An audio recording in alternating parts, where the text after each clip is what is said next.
We here. Oh, this one is over. That's good. Yeah, let's get that down. This one, I forgot. This one sits over. This one sits at the top. Yeah, so we got our voices in here. Where did yeah. Boom. What up? What's going on, squad? Fred, good to see you got taken care of. Looking forward to seeing you tonight. Yeah, man. Good stuff. Good stuff. Appreciate you, Fred. Fred was crosses 2-6 yesterday. Yeah, Fred was. He was like, they're jerking me around. Yeah. Then today he's like 1320 rules. I understand the frustration, man. I ain't mad at you. You don't know what you don't know, man. And there's a lot going on here. So thanks for being patient with that team over there. Reese is in the house. Can Reese hear me? There he is. You can hear me in there. I think if we pull Jesse up, we can see Reese back there. Oh, there you go. Hey. What up, man? King Reese, let's go, baby. Yeah, buddy. Good stuff right there. Good stuff. Good stuff. Oh man, you can't even see the whole outfit, Ramsey. That's why he came through. He came through on these boys today, Ramsey. Oh man. Damian finally met Ramsey the other day. I did. Yeah.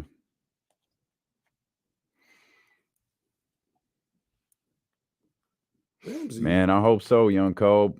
I hope so. Ramsey low-key might be rich. He had every Kings game. Yeah, he everywhere. He had every Giants game. He'd be he'd be everywhere. Yeah, man. He might be rich. I have no idea. That's Rich.Ripley. It's Corey. I don't know who them people are. Yeah, I don't know who them people are. Are y'all Oh, man. Sunday. I don't think so, Johnny G. I think I'm going to chill on Sunday. I'll be honest with you. I might not be there for a while. For a few weeks. I'd actually like to see the Pistons. They're a team I've been looking forward to seeing. It's just with tonight's game, I may wind up there Thursday. I'm not sure yet. I need to. Pistons are struggling, to say the least. Yeah. Really, 3-12. Sounds about right. And you know, I got the numbers over here. I'm trying to be better.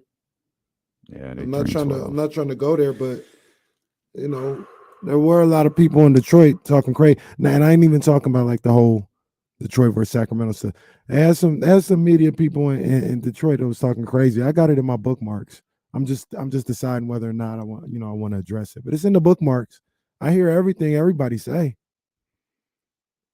Yeah, man. It's TNT tonight. Oh no, you games, got I don't think Fubo. Yeah, you got food. You can't get Fubo without the workaround, Chris. You gotta get the workaround, man. Oh, that's good stuff, Bryce. Honestly, Bryce, I didn't even know you ordered one, to be honest. Unless you ordered it under an assumed name, I didn't even see your order come in. But I'm glad you got one, man. I'm glad it's on the way. Be on the lookout, man. There'll be more coming.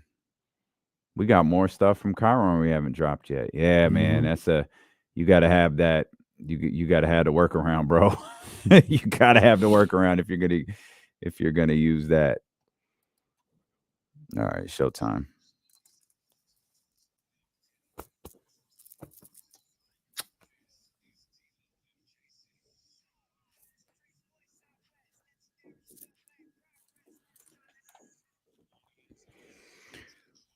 We in here, baby, on the day the Sacramento Kings explode onto the national scene. What you gonna do, brother? Welcome you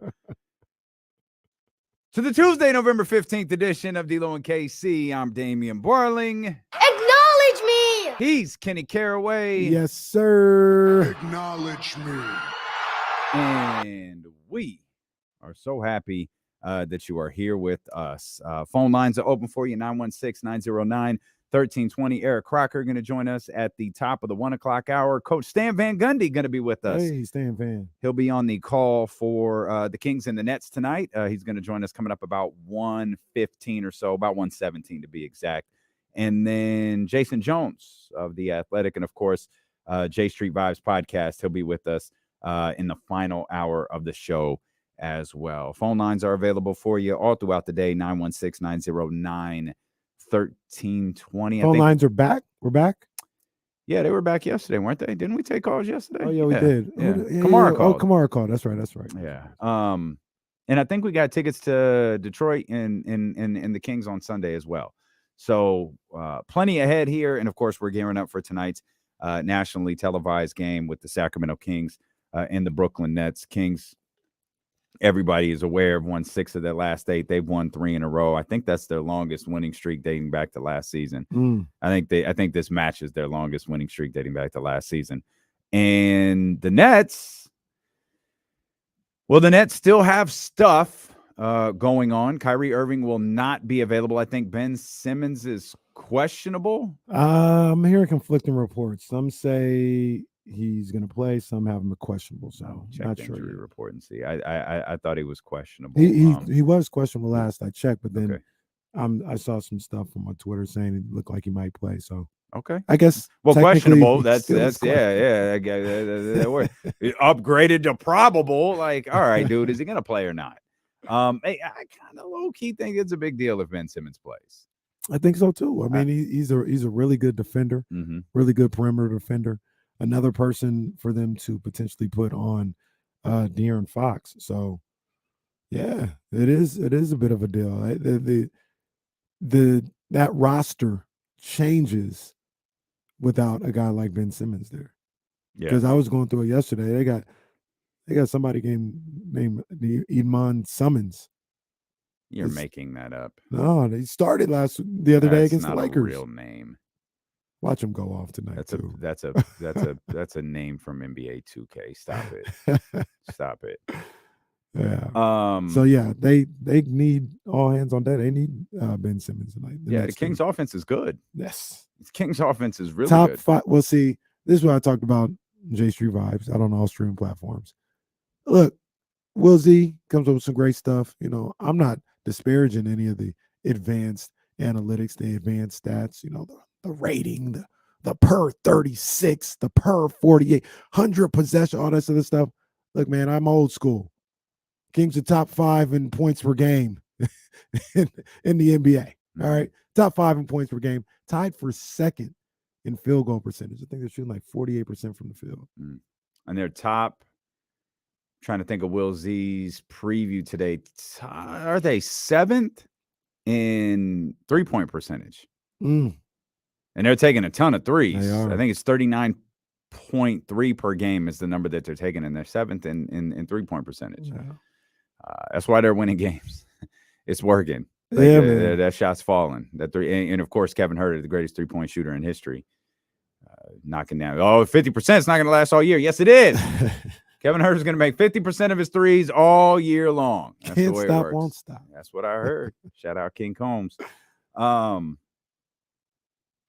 This is De'Aaron's night. That's what I kept going back to as we were laying out today's show and thinking about how are we going to preview this game tonight. Obviously, there's the different net storylines. We talked crazy about, the Kings yesterday. It's like, what is tonight's game about? It's De'Aaron Fox's night. Yeah. This is the national. We platform. talk about the stage, right? This isn't the playoffs. You can't get the playoff stage in November, but this is as big of a stage as he's had in recent memory. It's De'Aaron Fox's stage tonight. This is De'Aaron Fox's night. Dare we say De'Aaron Fox's coming out party? This is it. We're booting suckers off the bandwagon. This is the rule after tonight's game. Should they like the beam? Should things go our way? We'll meet collectively on social media. We'll meet collectively here on D-Lo and KC tomorrow at noon, and we'll decide who's allowed on this bandwagon. There are people who work in this market who aren't allowed on this bandwagon. We gatekeeping out here. You can continue with your trade De'Aaron Fox stories if you want to. You're not allowed now because it's going well. You stay over there. We'll meet collectively and decide if you can be a part of this. Because right now, y'all, so some of y'all can't be a part of it. So we're going to get together and we're going to decide who can ride the Kings bandwagon. Things to go our way, and the beam is lit tonight. That's right. That's right. Hey, I think he's gonna show up too. I think he hasn't not showed up this year. He hasn't not showed up all year. Yeah, I think he's gonna show up and show out. I think he's gonna play well. If they don't have, and this is no disrespect to any of these guys that are playing, but if they don't have a top flight defender like Ben Simmons to guard him, I think Fox is gonna eat tonight. We'll we'll talk a lot more about this as this first hour progresses, but it's obviously it's exciting, but let's also be real with what we've seen the last couple of games. We've seen the Kings close these two games really, really well. Particularly, it's just incredible close. Actually, both teams, the Lakers and the Warriors. If you were to give them an overall grade, though, do you think that the Kings played well in these last two games? I thought they played well in the Warriors game. The Lakers game. That whole first half was trash on Friday. Friday, right? Yeah. That Friday. Whole first half was garbage. They closed. It was terrible. It was bad, but I'm saying they closed it. They made a run at the end of the half. They were down 13, got it to 6 with the Fox buzzer beater. Yeah. So the last 2 or 3 minutes of that second goal. But to your point, that's nitpicking. The first half was trash. Second half, I thought they played better. They didn't. Oh, way better. They didn't defend though. Well, and I guess that tells you something about that game. There weren't as many wasted possessions. They had so many wasted possessions in the first half. They were just throwing the ball all over the place. Yeah, they were sloppy. Yeah, it was. And the Lakers were doing it too. And I don't know which team was mimicking the other, but they Kings were mimicking the Lakers. I think so, but the two teams were playing the same exact way. That took a little bit of a turn in the second half, mainly because of De'Aaron Fox and the way that De'Aaron Fox played in that final 26 total minutes. Yeah. It was incredible. Yeah, they've got to play better. I thought they played better in the Warriors game. Yeah, I thought the first quarter was tough. First quarter was tough. After that, though, they dominated the second quarter. Yeah, and they played them about even the rest of the way. Yeah. I can't get a pulse on the Nets. I watched a little bit of the Lakers game. And then I watched a little bit of the Clippers game, and I kind of just watched some highlights from the Nets game. It's not like I think KD's biggest point total was against the Lakers that they lost. Yeah, and they got worked against the Lakers. So it's not like, okay, if KD goes off, you in trouble. Like, it's not that. Like, they're getting contributions elsewhere. Like, you talked about him yesterday, Nick Claxton. Nick Claxton is a guy who could work. I think, and I saw a couple of things saying Mark Stein says Seth Curry and Ben Simmons are active tonight. Okay. So they get better just off that. But this Nets team is struggling. They better treat Seth like he's Steph then. Yeah. They better treat him exactly the same. But this Nets team, the way they're constructed right now, the way they're playing right now, I'm not like intimidated by them. No, I don't think they're. It's not an intimidating team. I don't think they're playing well. They're playing better, but I don't think they're playing well. And right now, I don't think this is a good team. I could have done without the last line. They're better. but they're better. They're better than they were. They got beat down by the Lakers. They did, but they've won 4. Like they're like 4-3 in their last 7. Mm-hmm. I mean, they're better defensively, Mm-hmm. which I'm curious what that looks like tonight. Mm-hmm. They're better defensively. Okay, again, you look at these 7 games. There's the Knicks are in there, the Clippers are in there, the Lakers are in there. Like I don't know that there's a top 5 offense in there that they've played. So I'll be curious to see what that looks like. Right. But it's just a team that like their story has been everything off the basketball floor, whether it's Kyrie or Steve Nash or what's next for the Brooklyn Nets rather than what's going on right now. Yeah. It's been difficult to get a feel for what they are as a basketball team right now. And the Ben Simmons jokes are already, I think it had to have been Marshall. Marshall posted a meme that said Ben Simmons had like 47 points this season or something like that. And Joel Embiid had 59 last night. Oh. I was like, we've hit that stage of the season already. Oh, that's great. Brutal. That's brutal. Great. We're here already. So I mean, maybe it is a little harsh to say they're not a good team. They have won 4 of 6, just like the Kings did at one point last week. But I don't know. I'm not impressed by that roster right now. Mm-hmm. And while they're playing better than when Steve Nash was there, they literally couldn't play any worse. That's true. Let's talk about it. Yeah. We'll dive into this matchup a little bit more. As I mentioned, Eric Crocker is going to join us at the top of the hour. Stan Van Gundy coming up about an hour from now. He's on the call for TNT tonight. Jason Jones, final hour of the show. We'll finally get to some 49ers football today. A major shift in power rankings. Ooh. Lots of changes Ooh. in the power rankings. This is interesting. I want to see where you go with this is going to be fun, man. So we've got that all coming up. Raiders top 5. It's D'Lo here all by himself on Sacramento Sports Leader, ESPN 1320.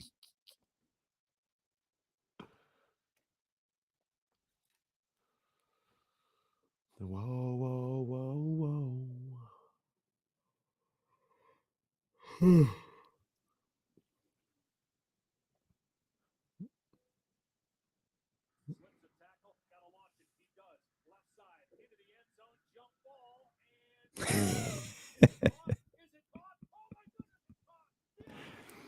That's funny. What a difference 2 years makes. 2 years ago today was the quote unquote Hail Murray. Oh man. Wow. Wow. And I think, I don't remember exactly, but I think that win got them to like 7-2 or something like that. And, Murray's next. Cliff Kingsbury's next. And yeah, no.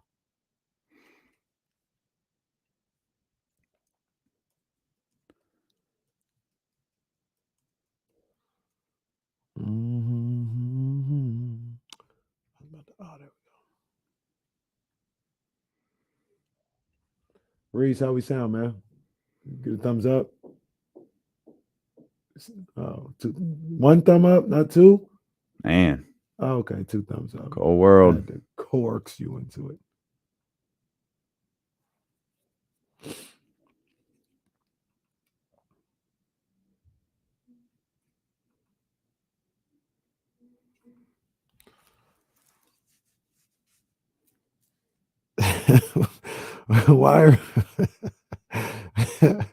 Why are people on Derek Carr so much for crying?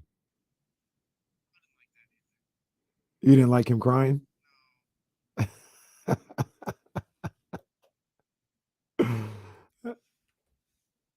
he playing with a bunch of guys that don't care.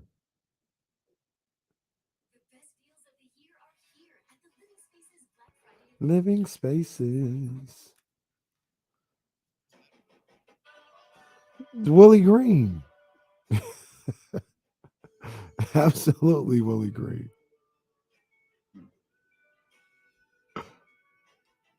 At least Derek Carr didn't cry on the field. I ain't going. We're not going to tolerate this Willie Green. Willie, get up. There's 5 minutes left in the game still.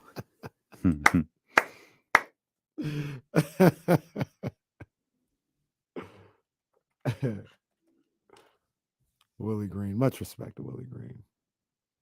He got to get it together, though. Get them boys together over there. They play Memphis tonight before the game.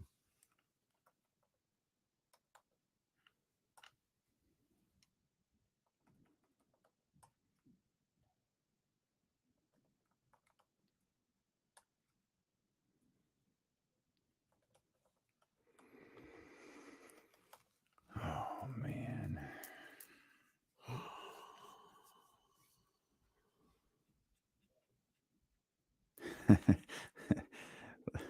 All right, we see it. We're sorry.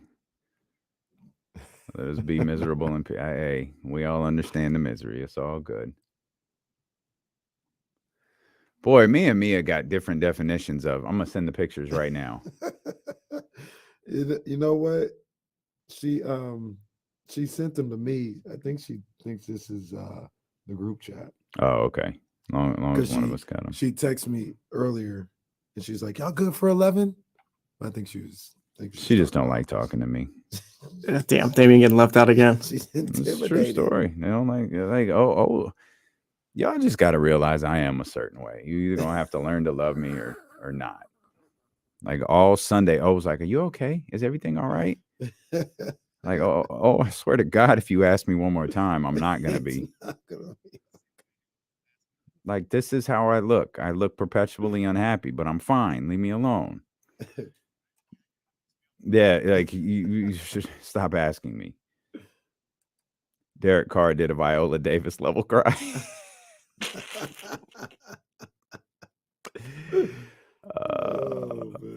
Oh man, y'all been on Derek's head, man.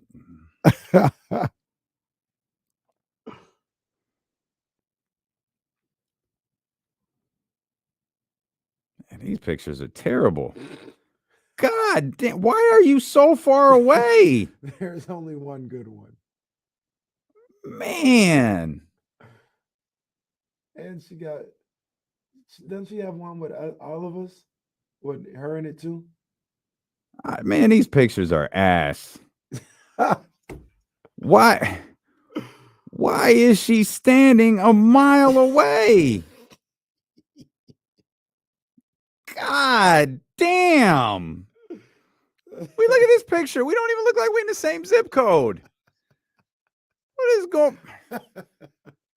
Mia, if you listening, Mia's having her picture taking responsibilities revoked.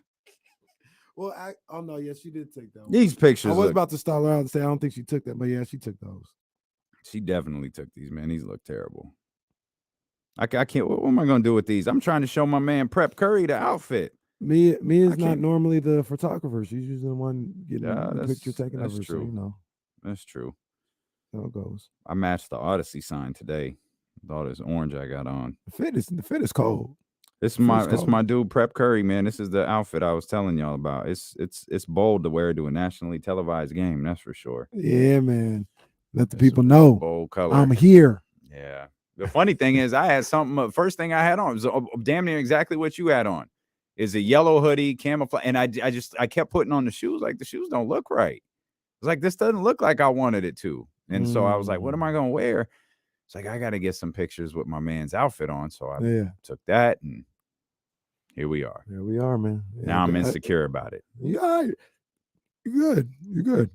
I had to come with the Jordan hoodie. Shout out Jordan. Big ups to my people over there. Must be nice. Oh, stop it. Raise your hands. If you Stop it. Don't utter another word. Okay. All right, I won't say nothing. DealerOnKC.com, by the way, if you want hoodies as well. Absolutely. All right, the Kings are on national television tonight. By the way, we've got Kings tickets, Kings in Detroit coming up on Sunday. We'll have those in the final hour of the show. Right when Jason Jones joins us, we'll have those tickets for you. So make sure you're locked in. We know a lot of people won tickets to be at the game tonight, man. I hope this building is sold out, man, like it was opening night versus Portland, and there's no reason for the crowd to be split with Brooklyn here. So Not at all. It should be extremely loud for the Sacramento Kings tonight. And I think it will be. I think Well, hell, you bringing 40 people by yourself. You got the whole team coming through. TBA in the house. Jazz got 4 people herself, just her and the baby. And I can't wait for Scott Moak to have to make the announcement. Guys, there's a woman in labor. She's walking up and down the stairs. She says leave her alone. So just leave her alone. She's ready to have a baby. She would be a leave me alone type person. She's 8 months and 28 days pregnant and going out to the Golden One Center tonight. To her defense, she regrets buying those tickets. She's like, why did I do this? Sounded like a good idea 7 pregnant months ago. Man. Oh my goodness. Speaking of outfits, I got distracted. You see James Harden fit on Sunday? I don't think I did. Yeah, you're gonna have to pull this up, man. This guy wild, man. Oh, it's one of those? This guy's wild, man. Okay. It's a wild boy. Was he on League Fits? Where was he? I don't know. I'm watching the game. It's on NBA TV right now on the replay. It's got to be on Twitter somewhere though. James Harden with that was wild. That was wild. I always respect, I respect him and all those other people that do it, for going for it. Russ, all those guys. I respect him for going for it. You could argue I'm kind of going for it with this outfit I got on right now. I don't think you're going for it. Nah. I mean, I'm not wearing a it's a nice outfit. Yo, what is this outfit that Karl Anthony Towns has on? Oh no. He got a super he got a super furry sweater with like a knitted I think I like that sweater. Face mask. Oh man, there's no way that sweater don't itch like hell. I think I like that sweater. I'm gonna have to check it out. That sweater's hella. Ooh, look at Shump. Man, Shump. Look at Malik. Oh, Malik be cool. Malik, the cleanest dude on the team. And Malik be fresh. I saw something the other day where Malik can go. He's doing something that it's not just him. They're trying to bring it back. Trying to be back to oversized jeans. Yeah, I see that. I see that. I don't know if we want to do that, guys. I'm not doing it. I don't care what they say. I ain't doing it. Yeah, I ain't doing that either. Yeah, a lot of these pictures are all. I'll find James Harden on the break. Yeah, oh man. These are Jordan level baggy jeans from Shea. Shea. Man. Shea been doing it for a minute. He's been doing it for a minute. That's his bag. How did Shea get the handle SHAI? Isn't that Shy? What? The group, the old R&B group, or is that IA? Do they not need an Do they not need an Instagram handle? I think they're AI. Ooh, da-doo-doo. I think they are too. Man, good for him. That's like Andre Iguodala with the greatest Twitter handle of all time. He got at Andre. He did get at Andre. Man, that baggy looks really coming back. No, they're bringing it all the way back. Okay. I'm not going to participate. I feel better about what I'm wearing because what I'm wearing is a little baggy. Like, I feel better about the early 2000s coming back. These pants I got on today, they're baggier than normal. They're not bag. I wouldn't consider them those baggy. pants you are wearing are not baggy. No, they're not baggy, but they're baggier than normal. And slim it up. That's one way. I was one of the first people in Northern California. Oh, Jesus Christ. To slim up the jeans. I ain't even gonna lie to you. It was like 07. Dude. And Jesse. No, they weren't slimming up the jeans in 07 out here. Okay. They weren't. Well, I was outside. You're okay. You're a fashion icon. All right. Do you feel better? And this one though, I didn't create it. They were doing it. Actually, it was like Dipset. They were slimming up the jeans. And your love for Dipset is one of my favorite things on this show. Boys, it's the last surviving bit. Like the Chris Haynes bit died yesterday. Terrence Davis in Future, he played right into it. Like now all we got is your just irrational love of Dipset. That was my guys, man. Killer Cam, Jimmy Jones, All right, capo status. R.I.P. to Dipset. Ain't no R.I.P. to Dipset. Kinda. Yeah, you talked him up a whole week. Yeah, This, a and whole that, week. and they That's just a- got yeah, embarrassed. that was Hey, man, tough. that's a whole nother That was tough. conversation too. Because I mean, I just don't even know what a versus is anymore. But that's okay. Oh, come on, man. You knew the day after. You knew that day it was over. You knew that they lost, man. Stop it. They did lose. Stop it. Well, hopefully that's not what the Kings do. As they got the Brooklyn Nets tonight. So we were talking about this a minute ago. It looks like Ben Simmons is going to go, and I think that's a sneaky bigger deal. I know people want to look at Ben Simmons' point totals. They want to look at the fact that he doesn't shoot, and how the Kings take advantage of that. I think will be interesting because we've analyzed the Kings' defense a lot and how they deal with a player who probably doesn't have a high. He's a really high-level KZ Okpala over there in Brooklyn. Yeah, he is. Right? But he's really, really good at on the defensive end. How the Kings choose to play that on each side of the floor will be really interesting to see. And is Ben on De'Aaron? Probably. I mean, even if he doesn't start there, at some point, that's where he's going to end. You go in there, yeah. But I mean, that creates problems, though, right? Because if he's on De'Aaron, then who's chasing around Kevin Huerter, and who's guarding Keegan Murray, and all this other stuff. So, yeah, I mean but that's what the Kings do to you right now, right? Like they create matchup problems. They've got scores all over the place. So eventually, somebody is going to have some good looks. They're going to have a favorable matchup. Yeah. I think the biggest thing for the Nets tonight is going to be what are they going to do with Sabonis? How are they going to stop him? And that's how Claxton came up in the conversation yesterday. Yeah.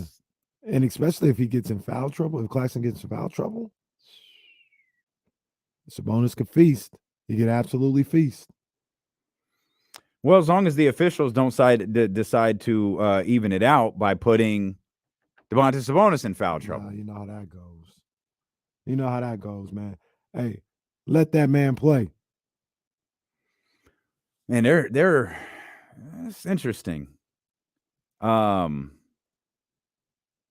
be an interesting matchup. Interesting line. I mean, Joe Harris can shoot. They've got capable scorers over there outside of Kevin Durant. Nick Claxton. Do they? I mean, I think Nick Claxton's capable. Nick Claxton is. I don't mean this as any disrespect. Nick Claxton is Rashawn Holmes. So I don't think we would ever say Rashawn Holmes is a capable scorer. Like if in the flow of a game, if he's running the floor or getting some putbacks or somebody attacks the basket and dumps it off to him, he can get that. But that's it.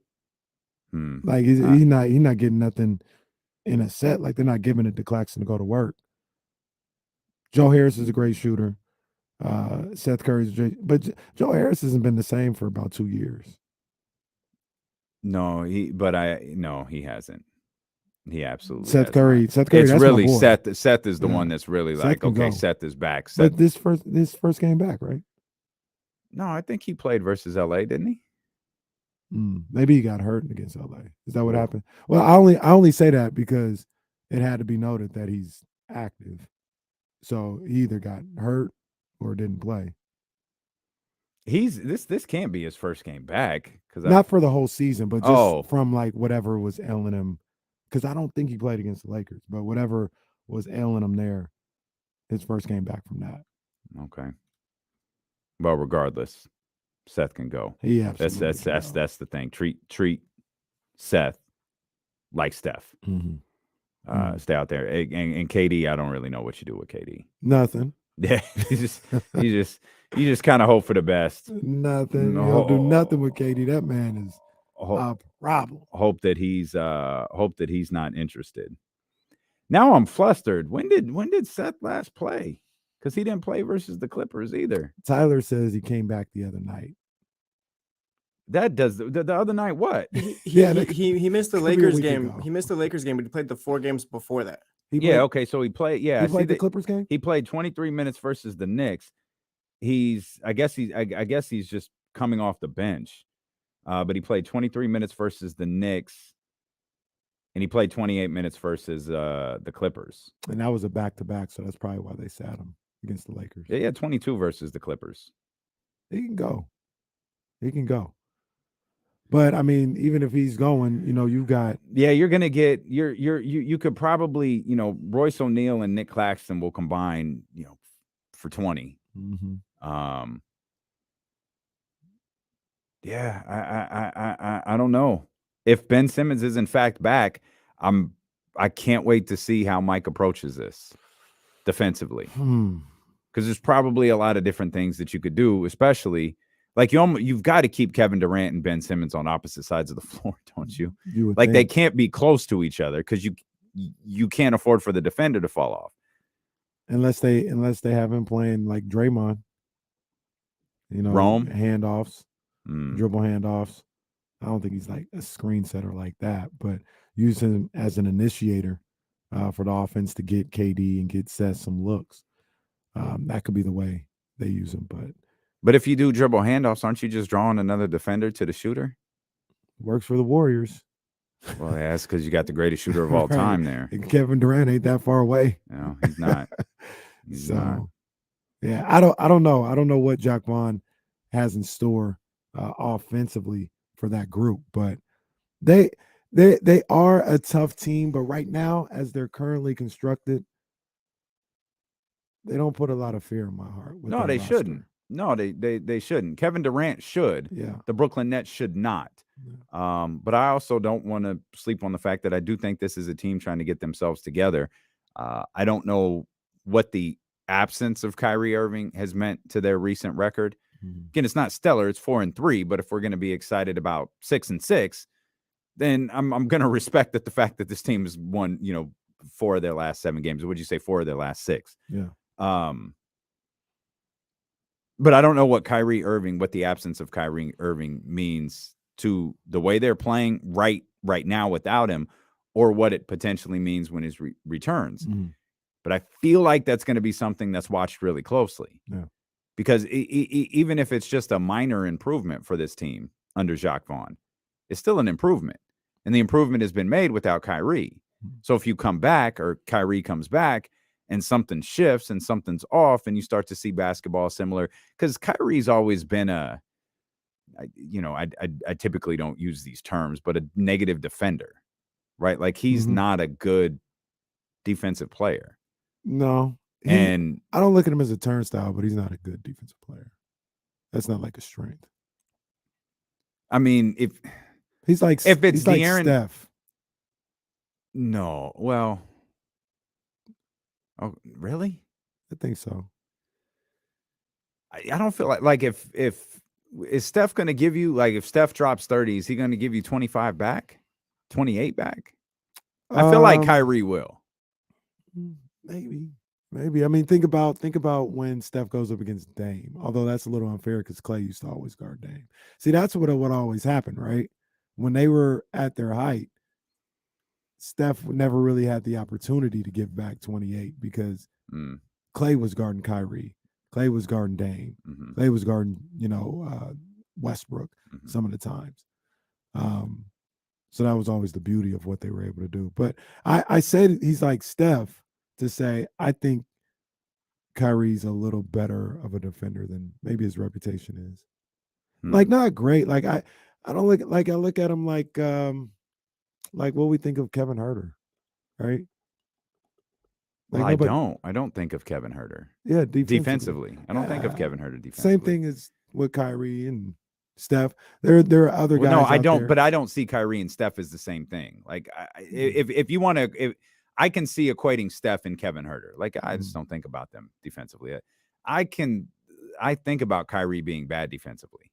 So maybe, but maybe that's just so. All right. Well, timestamp it. Saying like Buddy Hield. What we thought about Buddy Hield?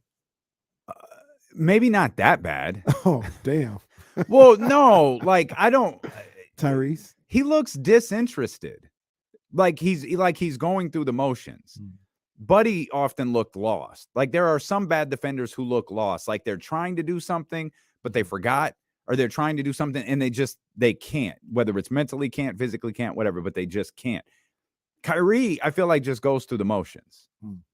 I hear you. And I mean, it doesn't matter. Kyrie's not playing tonight, but what I really meant is a long-term look at the Nets. If they are improving and something shifts when Kyrie comes back, I wonder if that's something that they're keeping an eye on, given what's been going on. I thought he might play tonight, truth be told, especially when statements came out.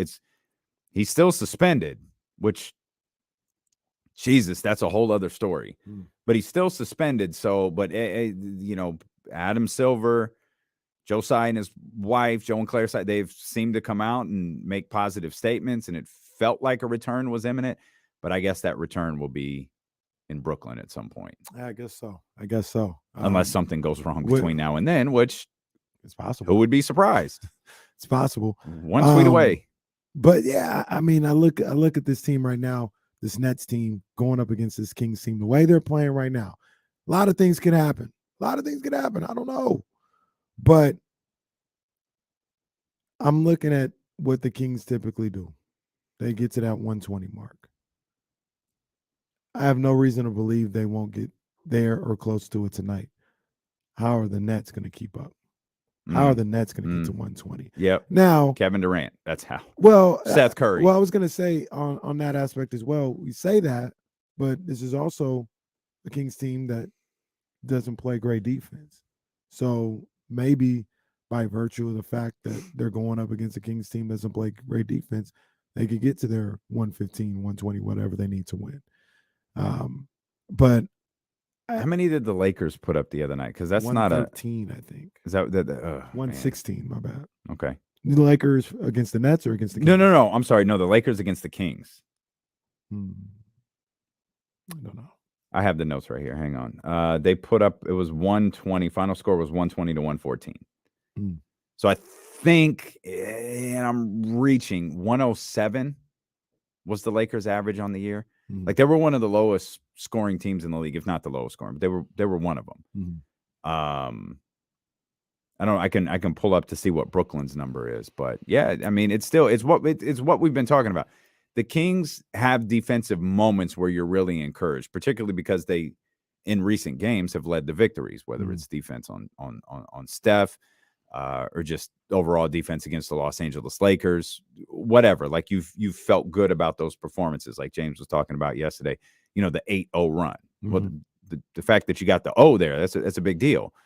But they still have been giving up. They're still a 20 late 20 ranked defense. Yeah. One of Brendan Kumi, he brings up a good point. Cam Thomas probably going to go off against our second unit. I'm not going to say that, but I like Cam Thomas. Cam Thomas is a guy that can come in and get buckets for you. He could have a 20-point night tonight. But why is that? Why would he feast on the second unit? Just because the Kings don't play defense? I mean, he says second unit. I say just in general. Like he might go off. He might have 20, 22 points tonight because Cam Thomas is a bucket. I see. I'm trying to take a quick peek. Of course, it's far from quick. It's taking me a significant amount of time. Michael says TD got the cuffs for Cam Thomas. Yeah, TD. You're going to be ready for him. I might have to guard him in another second unit. Does this stat throw a wrinkle at you? What's that? There's no stat in the world that could throw a wrinkle at me. I don't know how you throw wrinkles either. I don't know if I just invented that. I don't know what the hell that means. The Brooklyn Nets lead the league in blocks by like a full block per game. 7.5 to 6.6 over Indiana. Is it Nick Claxton? What's going on with this? I think you are a little disrespectful to Nick Claxton. No, I really like Nick Claxton. It doesn't. No, I'm saying, like but I say that to say, is it just him? Like, how are they getting all those blocks? I know he's not getting 6 blocks a night. Kevin Durant is getting 2 blocks a night. Nick Claxton is getting 2 blocks a night. Brooklyn averages 110 points per game. So I don't know what that, they shoot 45%. They shoot 35% from 3. They get the 3 up. They get the 3 up a little bit. Yeah, they get the 3 up a little bit. My boy Nick Claxton, 11.9 points, 9.1 rebounds, 2.1 blocks a night. I really do like Nick Claxton. I think he's a good ball player. I take that back. Brooklyn does not get the 3 up. I was looking at their percentage. Their 3-point attempts per game is 32. That's in the bottom portion of the league. But they've played a large portion of their games without Seth Curry. So that very well may change with Seth's return. Yeah. They have some solid players. I like Royce O'Neal too. I think he's a good glue guy. And if you're not paying attention, he's another guy that can sneak up and have a 20-point night on you. So there's some things to be aware of when you talk about the Brooklyn Nets.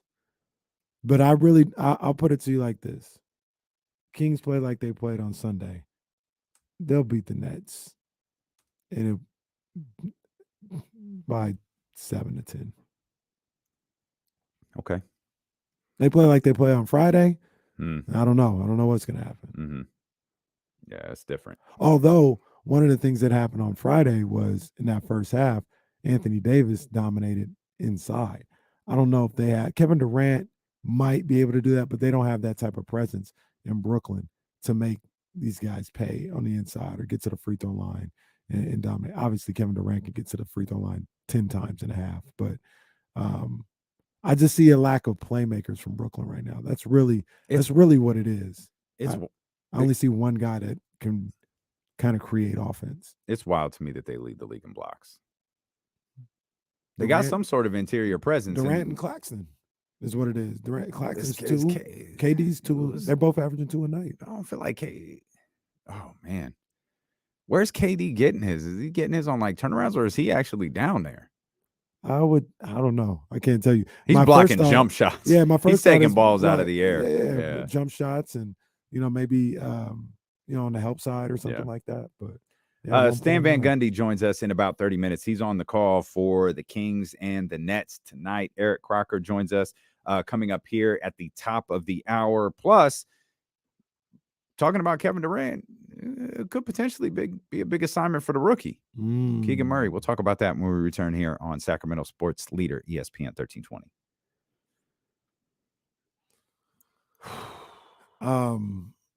So that Sixers game is on from the other day when Joel had 59. With 10 minutes to go in the fourth quarter, he had 37 points. He scored 22 in the final 10 minutes of the game. Jeez.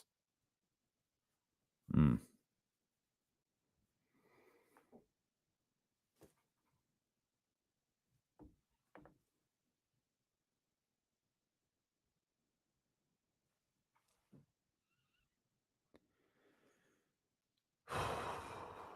struggling. Will Z on the line. I got you, Will. Hey. Here we go. I was upgrading from my last door.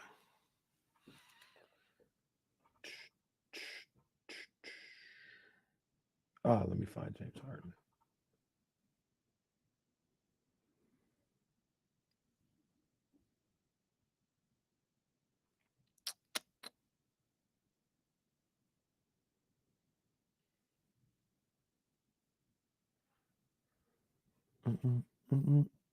Man, everybody rocking that Louis Vuitton. This looks like a Letterman jacket. Who got that? That is everybody. Ja got it. Evan Fournier's rocking it. KC got one.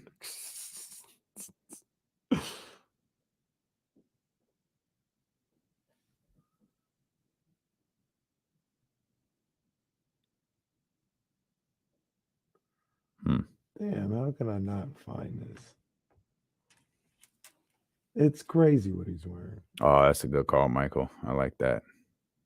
I like that.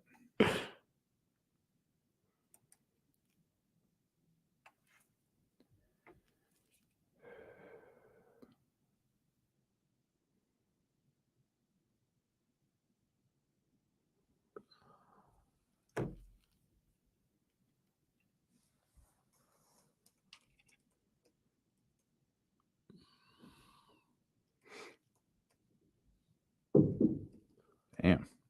That hurts. Love it. Yeah, for real. Oh, this is crazy. I guess we're never going to see James Harden. I'm sitting here watching this man right now, but you can't even get the full effect of it on the screen.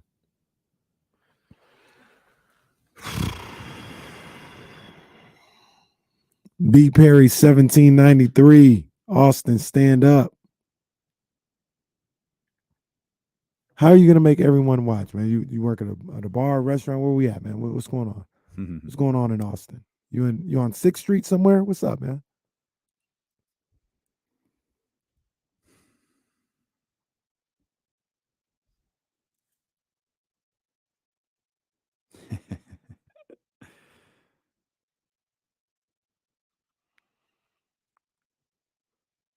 That's funny. Oh, you live off 9th Street. You in walking distance of all that, man. I got to get back to Austin one time, man. It's a great place. Yeah.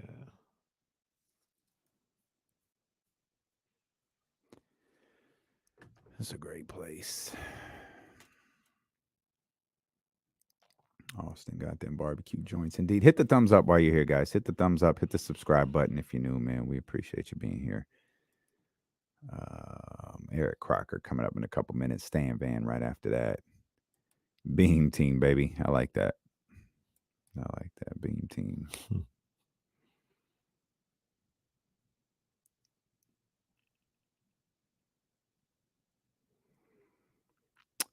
Hey, Matt, chill out, man. Let's just, Jesus, Matt. Let's just talk about basketball, bro. Like, hey. Oh my gosh! Goodness gracious, man.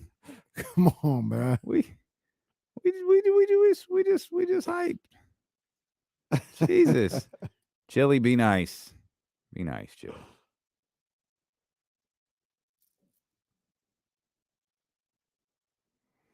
Oh, you met Stan Van at Yard House. That's good stuff, man. Yard House is pretty good.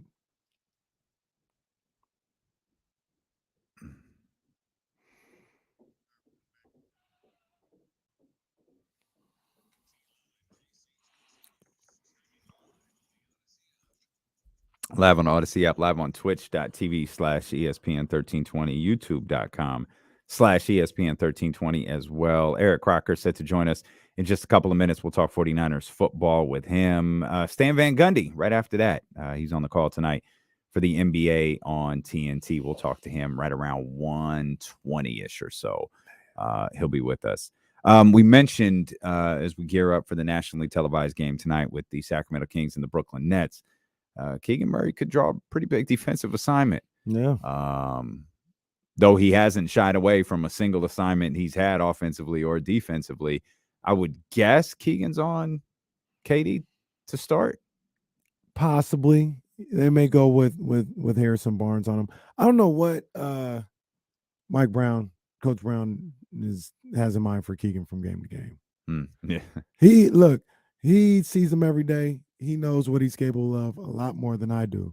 I'm like, man, that Keegan Murray matched up on Seth Curry right now. You know what I'm saying? Like that was what? They want him to they want him to be a perimeter defender, and they throwing him to the wolves. But to be honest with you, as much as like I'm not used to it, or I see him as like some type of 4 and 4 only, he hasn't done bad when matched up with Donovan Mitchell or Steph Curry or whatever guards. Dame. Dame first game. Yeah, so he hasn't done bad. So I guess in that respect, they know a lot more than I do. Well, I would hope so. They're paid a lot of money to coach the team, so I would hope they know more than you do. But like we said, no challenge has been too big for Keegan Murray. And he seemed to have been in a groove offensively against the Warriors the other night. And, we talked about potentially, kind of getting himself back, dealing with some at-home issues with his family, with his grandma and all. But if he's able to get his focus back on the floor, get his confidence back on the floor. I mean, I don't. If you can't get focused to play Kevin Durant, man, that's a tough gig. Yeah, that's a tough gig. But he seems pretty locked in after that performance against the Warriors. So hopefully all is well at home, or at least improving at home, and he can continue what he started the other night. All right, and it seems like he has a level of comfort here playing in Sacramento. He talked about it after the one games. We've talked about him. But, he said it feels like home here. And, like I said, level of comfort. And it shows in his game. It shows in the game against the Cavs, what he was able to do against them, and then what he was able to do on Sunday night against the Warriors. So, being here at home may be just what the doctor ordered. Yeah, this team, it'll be... I need to look. We just had the number for Brooklyn. I think it was 32 threes per game. Well, let's get Will Z in here real quick. 916-909-1320. If you want to get in on these phone lines. Will Z, what's happening, man? Hey, what's up, guys? Will Z, what up, baby? You guys were talking about the blocks and where they come from. So I was writing the preview article today, and the Nets are leading the league in short mid-range blocks. So exactly like you guys were saying, Claxton and Durant are both tied with one apiece in that mid-range, and they limit opponents to 32.9% shooting in the non-restricted paint area, which leads the league, and the average there is 41.7. So a lot of numbers, but Nets are just like extremely good at protecting that area. So statistically, that makes for a rough night for De'Aaron? Right. Yeah. The Kings use that area 10th most in the NBA, especially De'Aaron. He gets up 6.1 shots there a night, which is 5th most, and makes them at a 56% clip, which is 9th best. So it'll be interesting to see kind of which way that all goes. Okay. Appreciate you, Will. Appreciate you, Will Zilly. And it begs the question, what are the Nets gonna do with how they defend? Are they going to continue to do it that way, or with the way the Kings shoot the three ball, are they going to extend a little bit, and that may open up more room for De'Aaron Fox to work mid range than you would typically think, hearing those numbers from Will Z? Do you have to challenge the restricted area first? I mean, I get. In theory, yeah.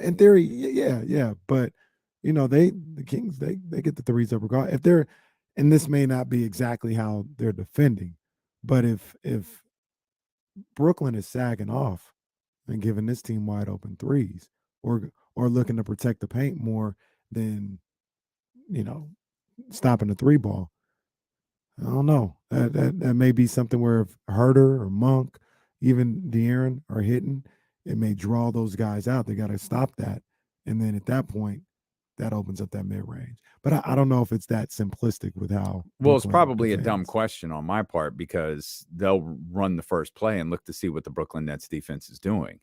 If they're playing their normal defense where they're crowding that restricted area, De'Aaron will make his adjustments from there. If they are falling back to watch the likes of Kevin Herter, Keegan Murray, De'Aaron Fox can take advantage of that, and that can, or in a lot of cases, could be Domantas Sabonis who's taking advantage of that, and starting the offensive flow that way. But that's the beauty of what we've seen so far from this team, is they're versatile. Like there's a lot of different things they could do. The start of the season, I felt like they got a little comfortable at the 3-point line, and that seemed to have shifted really, really quickly. I mean, even though that the game didn't go the way anyone wanted it to, you saw it shift in the Memphis game. All right, they worked a lot in the restricted area in the Memphis game, and now De'Aaron. I don't think we've said anything. I don't think we've made one complaint about De'Aaron Fox not attempting to go to the basket, which has been a regular frustration for Kings fans for years Right. because of what we're seeing this year. He's so good at it. Yeah. And every once in a while, he'll find an officiating crew that will actually call a foul on the opposing team. That's not true. He's found like one. He shot 12 free throws in a game. Yeah. That I don't know if that's a record for De'Aaron, but it was probably close. He the biggest thing with him, in my opinion, is the consistent aggression. What did I always say?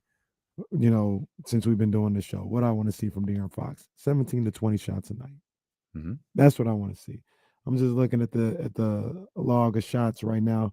We'll just go from the Orlando game because I don't want to name them all, but 24 shot attempts against Orlando, 17 against the Warriors, 14 against Cleveland, 19 against the Lakers, 19 against the Warriors.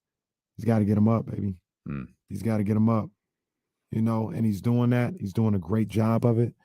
And that consistent aggression is what's going to be what always sets the tone for his game, in my opinion. Even if he's not hitting, that aggression is what's needed at all times. This is the best groove he's been in his entire career, because it is essentially a 12-game groove that he's in. Mm-hmm. And even if he's not having a massive offensive production, he's producing every game. And your lasting impression, again, it's absolutely ridiculous that Domantas Sabonis put up a stat line of 26, 22, and like 8 or something like that. And the conversation still focused primarily around De'Aaron Fox and what he did. Yeah. And he had not necessarily an off night offensively. It just took him a long time to get going. And when he did, he did. It just took him a while to get going. And then you're left with the defense that he played on Steph Curry there in those final moments. Again, meanwhile, 26 and 22. It's like, oh yeah, by the way, after we mentioned Keegan Murray, after we mentioned all these other things that were going on, oh, by the way, 26, 22, and 8 from Domas last night. Wow. You're listening to D-Lo and Casey here a couple of nights ago, on KIFM West Sacramento 98.5 FM, KRXQ HD2 Sacramento, ESPN 1320. Driven by Lasher's Elk Grove Dodge, always live on the free Odyssey app as we welcome in our guy, our 49ers analyst for ESPN 1320, Eric Crocker. Crocky, what's happening, baby? Stockton's finest. Yeah, man, 209, stand up. 209, let's go. Real 209, north side. What up with you, Crocky? I ain't seen my man Crocky in a minute, man. How you been, bro? I'm good. Just handling business. Got the podcast jumping, Locked On 49ers. Got my gym going up, getting busy with that. So busy, but I think that's a good thing. Absolutely. You up or down on the 49ers performance from the other night? Up, man. You got a W. So anytime you get a W, I think there are things that you can critique along the way. And if you were in the meeting rooms, there's things that the coaches will critique, but overall you walked out with a W, and I think that's always good. Hey, I wanted to ask you something specific real quick about the Dre Greenlaw situation, getting ejected from the game. We were at the Kings game. I was watching on the iPad. I wasn't really on Twitter, so I didn't really understand the dialogue around it at the time. I personally looked at it and I was like, that's a tough break because Herbert was falling to the ground, and I'm not sure if he meant to, go helmet to helmet. But if anybody was ever going to get thrown out, that's a hit you would get thrown out for. I know a lot of people were like, nah, that's unjust. And I think Kyle Shanahan was talking about, I was surprised he got thrown out. What'd you think about that play? Yeah, I wasn't even expecting an ejection at all. So I was definitely surprised by that part. I think defenders are at a disadvantage when it comes to tackling. And the speed of the game on the field is extremely fast. I think people can, watch a game, watch a slow motion replay and think, oh, you could not go for him, or you could change your trajectory. But at the end of the day, you got to look at it from these defenders' standpoint. Herbert is bigger than anybody on that defense that's on the field for the most part. You might have like Charles Omenihu that's bigger than him. But when you start getting to that second level, the linebackers, the defensive backs, he's much bigger than all those guys. So when you have a guy that's athletic like he is, and he's running full speed, you're already gearing up to like, all right, excuse me, I got to go all out when going to hit this guy. And you make up your mind right then and there. And he's going head first. Obviously, he's getting tackled. He got Ward diving into him from the side. And I think Greenlaw had made his mind that he was going to go in there as well and throw everything at him, which, again, this is a guy that's much larger than Dre Greenlaw. So, it's unfortunate, especially when the target changes. They brought that up as well on the broadcast. That's something that I've complained about when it comes to quarterback sliding at the last minute, where you have a quarterback running full speed at you. You've already made your mind up, okay, I got to go get him. And then he slides last minute. So when you're aiming for his hip, all of a sudden his hip is now his head, and you take his head off. People think you can change that decision mid route, and you just can't. So I think it's just hard, man, and they're making it really hard to play defense. It feels like there's no middle ground with this either. They don't really take into account, like you talking about the change of trajectory, the change of direction, like the change of heights the different players are. Once the dive starts, there's nothing the defender can do. If you make contact with it, they're going to toss you. And they haven't come up with a middle ground in this rule yet at all. Right. And one thing that I always learned, they told us, you got to go 100% full speed, because the moment you don't, that's when you end up getting hurt. You get rolled up on. That's when somebody takes something to you, or you get ran over by a quarterback or jumped over, like what you see from Josh Allen and what he does to defenders, or maybe faked out, like what happened with Kenny Pickett in college playing for Pittsburgh on the long run. He went, act like he was going to slide. Everybody stopped. Yeah. And then he just takes off, and everybody, now they're celebrating that though. The fans are celebrating that. On the social media accounts, they're celebrating that. And I'm thinking, man, that's kind of BS, because you're making all these rules to protect the quarterbacks, and then they take advantage of that. So it's tough. I mean, we saw it with Taylor Heineke in the Washington Eagles game, where you got guys in full pursuit of you. Full pursuit, right? You're running outside the pocket. They're in full pursuit. They've made their mind up. I have to go and chase this guy down. This is a very key play. It's a third down. We got to get this team off the field. So they're running as hard as they can. Next thing you know, Kenny Pickett just drops to a knee. And I haven't seen that. I've seen, like, in the pocket, Peyton Manning used to do this, right? It start collapsing around him. He'd fall to the ground in the fetal position. Right. But Heineke he's running, and he just drops to a knee. And I think everybody's like, what the heck? And then you see them kind of try to ease up, but they're already committed, and they kind of like bump into him, and then he sells it even more. It's tough, man. It's tough. Yeah, that was. You see my man who tried to jump over the Michigan defender and didn't make it. I missed that. Oh, I'm going you got to check see it it out now. He tried to. Oh jump yeah, over. he got hit like. He got hit all right. Yeah. Oh. He got hit in the worst area you could get hit. Oh no! When he tried to make that jump, and he got hit there, and then sent higher. Oh, it was bad. It was like the video a coach will show. You know why you don't jump over defenders? This video right here. Yeah, I saw that. Kenny's lost. He's looking for it now. That's all right. That's my fault. He ended up like landing on his head. Yeah, he got like hit with like a helmet right to the. Did you think Kyle was too conservative the other night going against Los Angeles?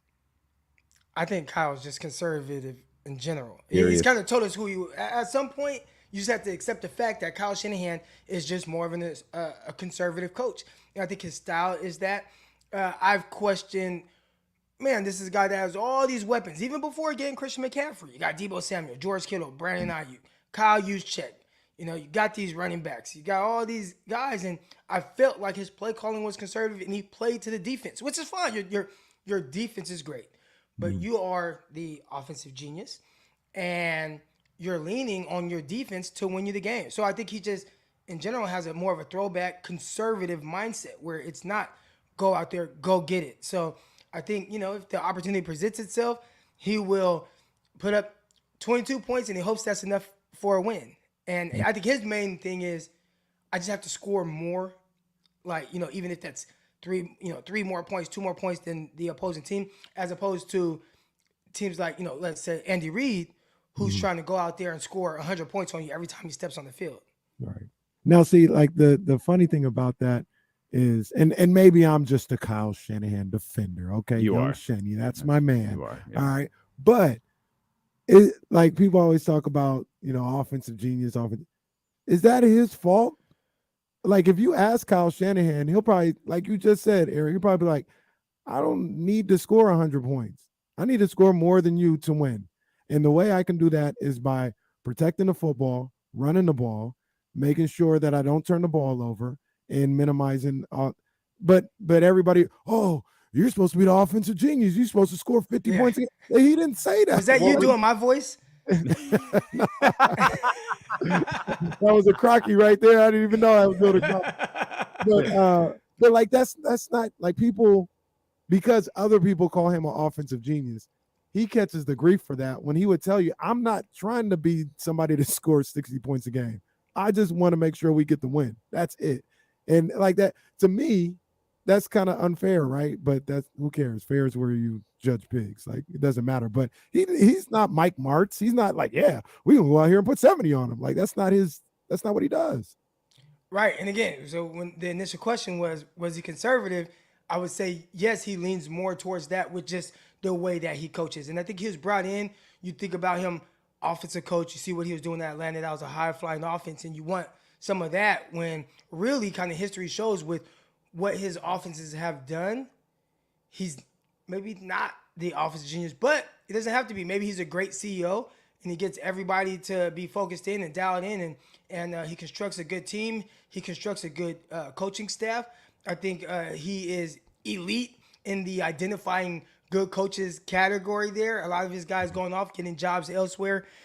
So maybe we do have to stop looking at him like he's the offensive guru and just a guy that is a good football coach. Which I guess that begs an interesting question, though, because we saw what we saw the other night against Los Angeles.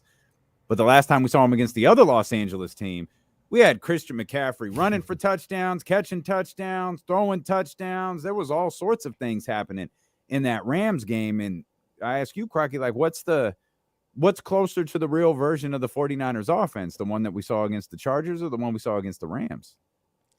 I'd say right now what they've shown us in the season is more so closer to the Chargers team. They haven't been the team that scored a lot of points. Their last time I checked, and I haven't checked in maybe a week or so, but they're kind of bottom 10 in scoring offense. Mm-hmm. So I think through 9 games now, they've shown us more to be that team. You have seen a couple of the offensive outbreaks or burst against Carolina Panthers. The team scored 37 points. I know 7 of those was a pick six. Another 7 was set up by a defensive stop on the 3-yard line, and they just had like a 3-yard run for a touchdown. But I think for the most part, man, I think they are more so the team that scored 22 points. And maybe they're trying to be more. Maybe that's why you go and get Christian McCaffrey, and you're saying, hey, Christian McCaffrey is going to put this over the top. And I think even in the last game, they scored 22 points. I keep harping on that number. But, hey, and they were Brandon Ayuk drop away from having 26 points. And I think 26 points would be looked at much different than 22 points. So yeah, for sure. What do you think about Elijah Mitchell coming back? I that's one thing that I watched in that game on Sunday, and I saw the 1-2 punch of Elijah Mitchell and Christian McCaffrey, and I loved what I was saying. Elijah Mitchell, he looked, I know this probably isn't true, but he looked faster than he did before he got hurt. Like he had a burst to him, and maybe I just forgot about it because I ain't seen him in 8 to 10 weeks, but he looked good on Sunday night. I think you might have just forgot about him, man. Elijah Mitchell is really good. And you watch him and what it looked like week 1. Week 1, I was there. I was in Chicago. The field was trash, and he was running and cutting on there like it was, an 80-degree sunny day with perfect conditions, right? He runs well. And I think one thing that we're seeing this season, even more so than last year's rookie year, where he ran well his rookie year. I mean, if it's not for the injuries, I mean, that's a guy that maybe gets 1,300 yards on the ground last season. But his vision, and you saw it clear as day against the Chargers, being very patient, setting up his blockers, squeezing out. If it's a run that's maybe blocked up to get 5 yards, he was picking up 7. And that was one of the things that really excited me. And one of the reasons why I was one of the guys asking questions about, okay, you go get Christian McCaffrey, how much better is he going to be from a production standpoint than an Elijah Mitchell? Because I think Elijah Mitchell is really good. And you look at Jeff Wilson, he goes over to Miami. He runs for 130 yards in his first, extended playing time and catches for another 20 yards and has a touchdown, 7 yards of carry. And I thought that was a really good tandem, or it could have been. And they said, we're going to go get McCaffrey. So I am curious to see how it all plays out. I think some of the things that McCaffrey does well or how teams respect him, maybe he doesn't have to touch the ball, but he pulls defenders away. And that opens up run lanes for guys like Elijah Mitchell or passing lanes for guys like Brandon Ayuk to hit the second level because pulling linebackers out of there. But I think overall, Elijah Mitchell, you have to be happy. And I hope they continue this with him, giving him the ball, 18 times on the ground. And McCaffrey still touched the ball 16 or 17 times when you count his catches. I think that's a good mix with those two running backs. Locked on 49ers is the podcast. Eric Crocker. Crocky, we appreciate you as always, brother. Thank you. All right. Thanks for having me on, guys. Much All love, right. bro. That's Stockton's finest right there. EC, Eric Crocker again. Locked on 49ers is the name of the podcast there. They got that weird game coming up on Monday in Mexico City against Arizona. Lots of different things come into play now with Mexico City. You've got altitude. You've got you've got a Monday night game. You've got a lot of different things at play here for the San Francisco 49ers in 10 weeks into the season. I don't know what this team is. I think it's a team that's really still trying to find hit their stride, so to speak. They're still trying to, which isn't horrible given what we saw last year right. and when they hit their stride and what that led to. Right. Yeah. I think I do believe this though. I believe the worst 49ers football is behind them. I don't think they're going to play bad again this year. What does that mean? They win every game? No, not saying that, but I think they're gonna play good ball. They had for some the rest ugly of the games year. this year. Yeah. Broncos games. Oh, can I say that? You know what? I meant to go ahead. Yeah, go ahead and say it. I saw something crazy today about the Broncos, and it said, it was a stat that said if the Broncos had scored just 18 points in regulation of all their games this year, they would be 8-1. 18 points in regulation of all their games, and they'd be 8-1. Instead, what are they? 3-6, 4-6? 18 points. If they averaged 18 points per game. If they scored 18 yes, points. so they would that they would still be, they'd be 8-1. Mm-hmm. They'd be 28th in the league in scoring.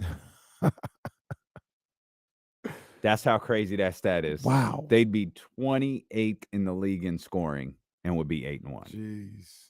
Instead, they're 32nd in the league in scoring, and they're awful. Well, at least they got Russell Wilson locked up. Gave him the bag.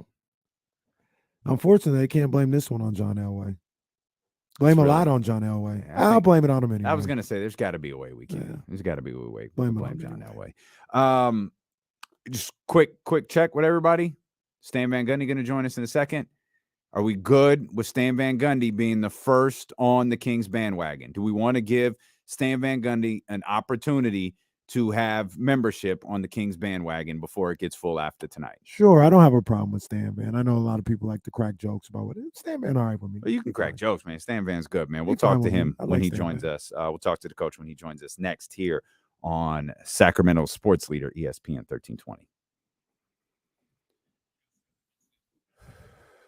Yeah. Let me go early real quick. Oh,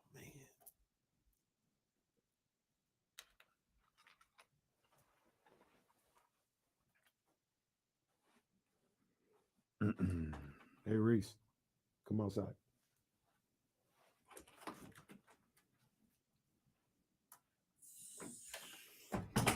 Sorry, y'all. I got to get a quick social media post up. It'll just take a heartbeat. Got to show some love to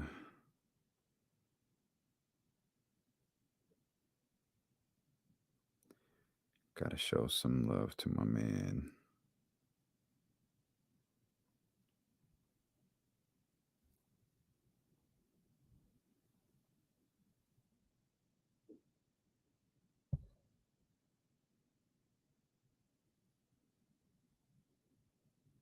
I don't like this picture, y'all. I'm gonna have to use a different picture. Let's use the one where I'm smiling. Yeah, I like the one where we're smiling a little bit more. All right, let's try this again. King Combs was here. He's gonna be on Corners of the Culture tomorrow. Yeah, buddy. He'll be on Corners of the Culture tomorrow.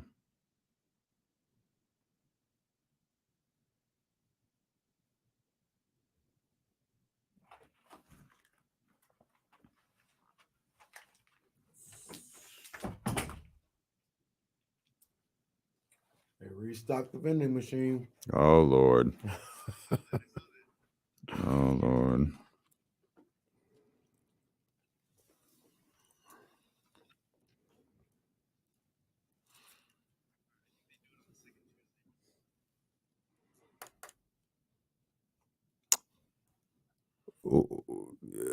Down the street? Oh. I was like, what do you, I thought it was about what you were talking about earlier.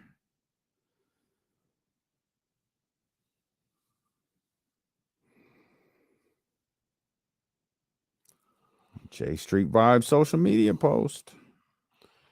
Yes, sir.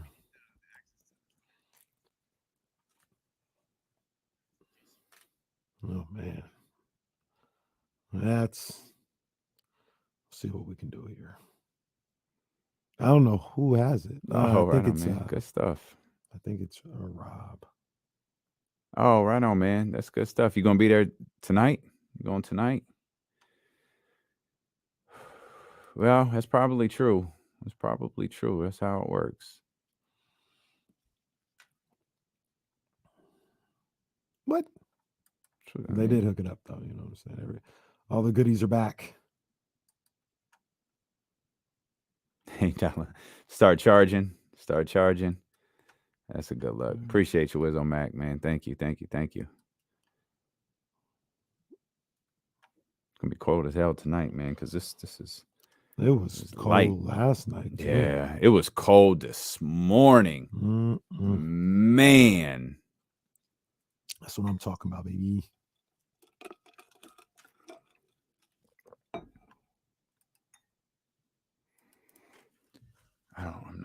I'm not doing my part, man.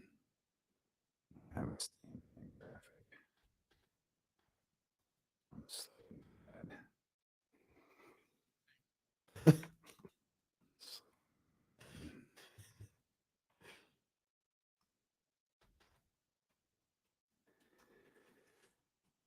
Let's see if this works. God, it's so fuzzy like that. This one? No. That works. Yeah, let's do this one. I'm slipping, man.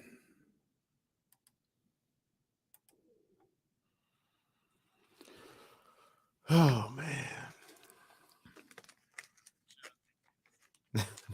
That was so unnecessary.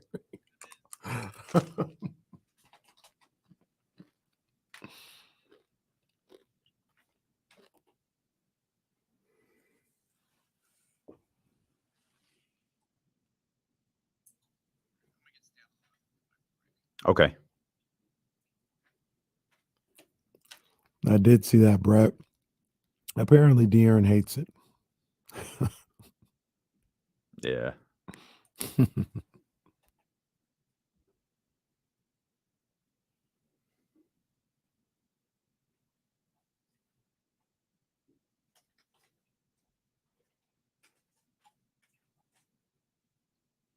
That's funny, man. That talking NBA is blocking everybody. I mean, if you haven't been blocked by talking NBA, like, what are you even doing?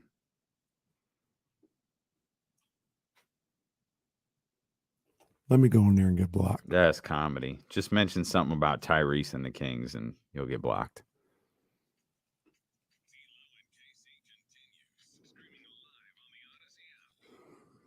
What's their ad name? Talking. It's like talking _ NBA. Let me get blocked. Let me take I got a peek. him. I got him here. You got him? Yeah, I got him.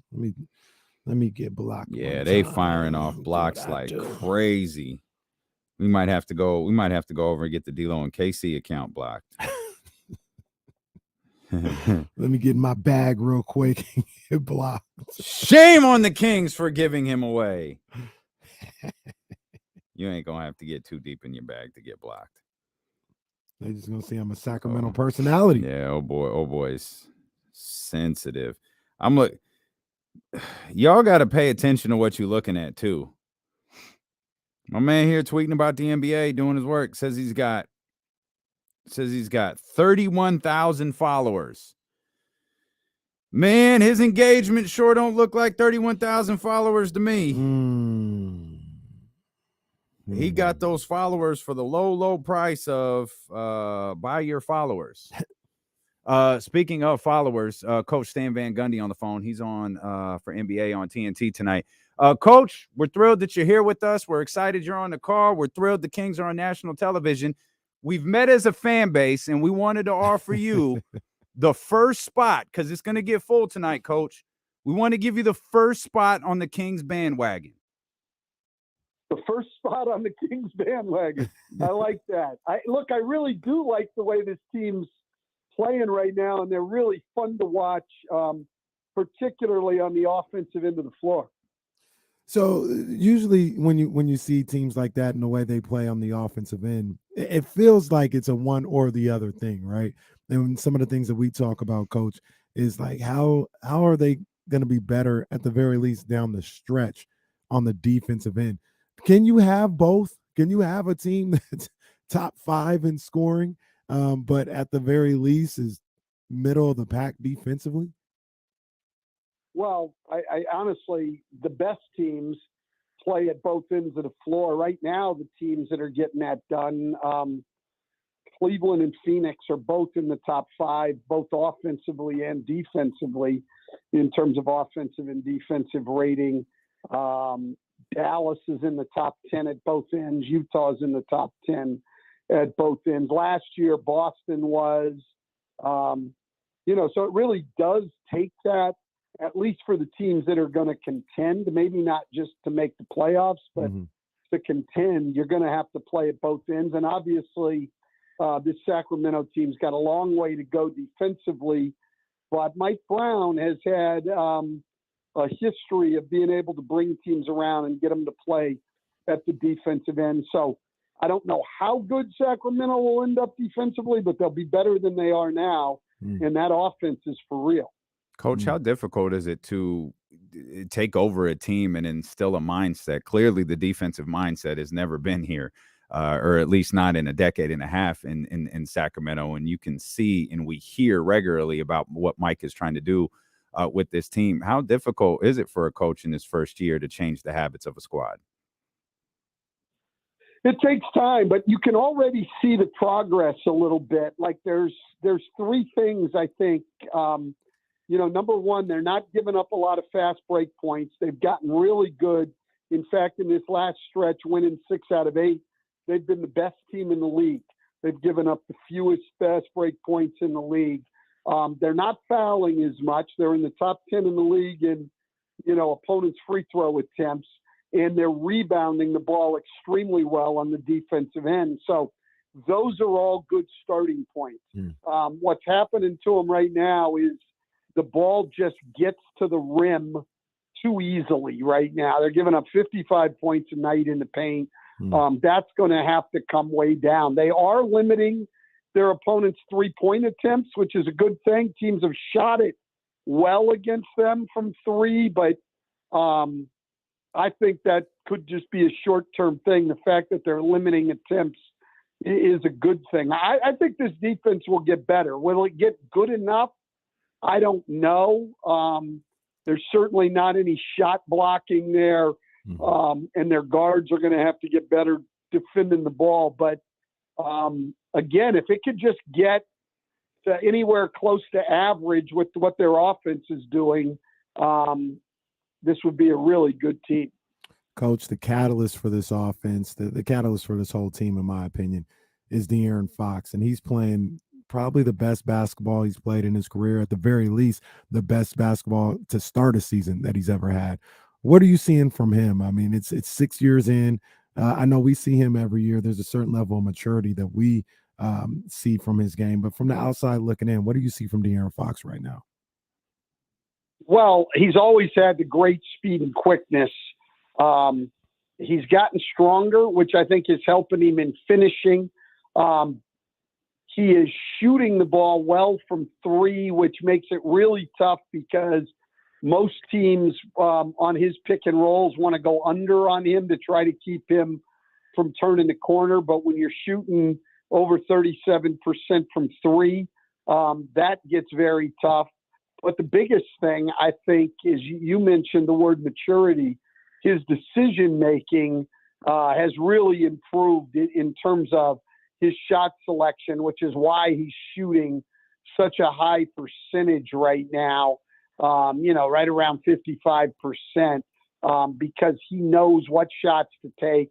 He's not forcing anything, playing at an extremely high level right now. And Coach, I just want to follow up on that a little bit, because not every day you get a NBA head coach that coached against this guy. When you were coaching against him, what was the book to defend De'Aaron Fox? What was it that you would tell your guys, hey, this is the game plan against him tonight? And now seeing him, in his sixth season, has he kind of taken some of those weaknesses away that may have been, on the scouting report against him before? Well, first of all, the last time I coached against him, I was in New Orleans, and he lit us up every time we played. So I'm probably not the best guy to ask on that. But look, I think number one, you've got to get back and get your defense set, something that Brooklyn does very, very well, because his quickness is virtually unstoppable in transition. You're going to need extra bodies around him.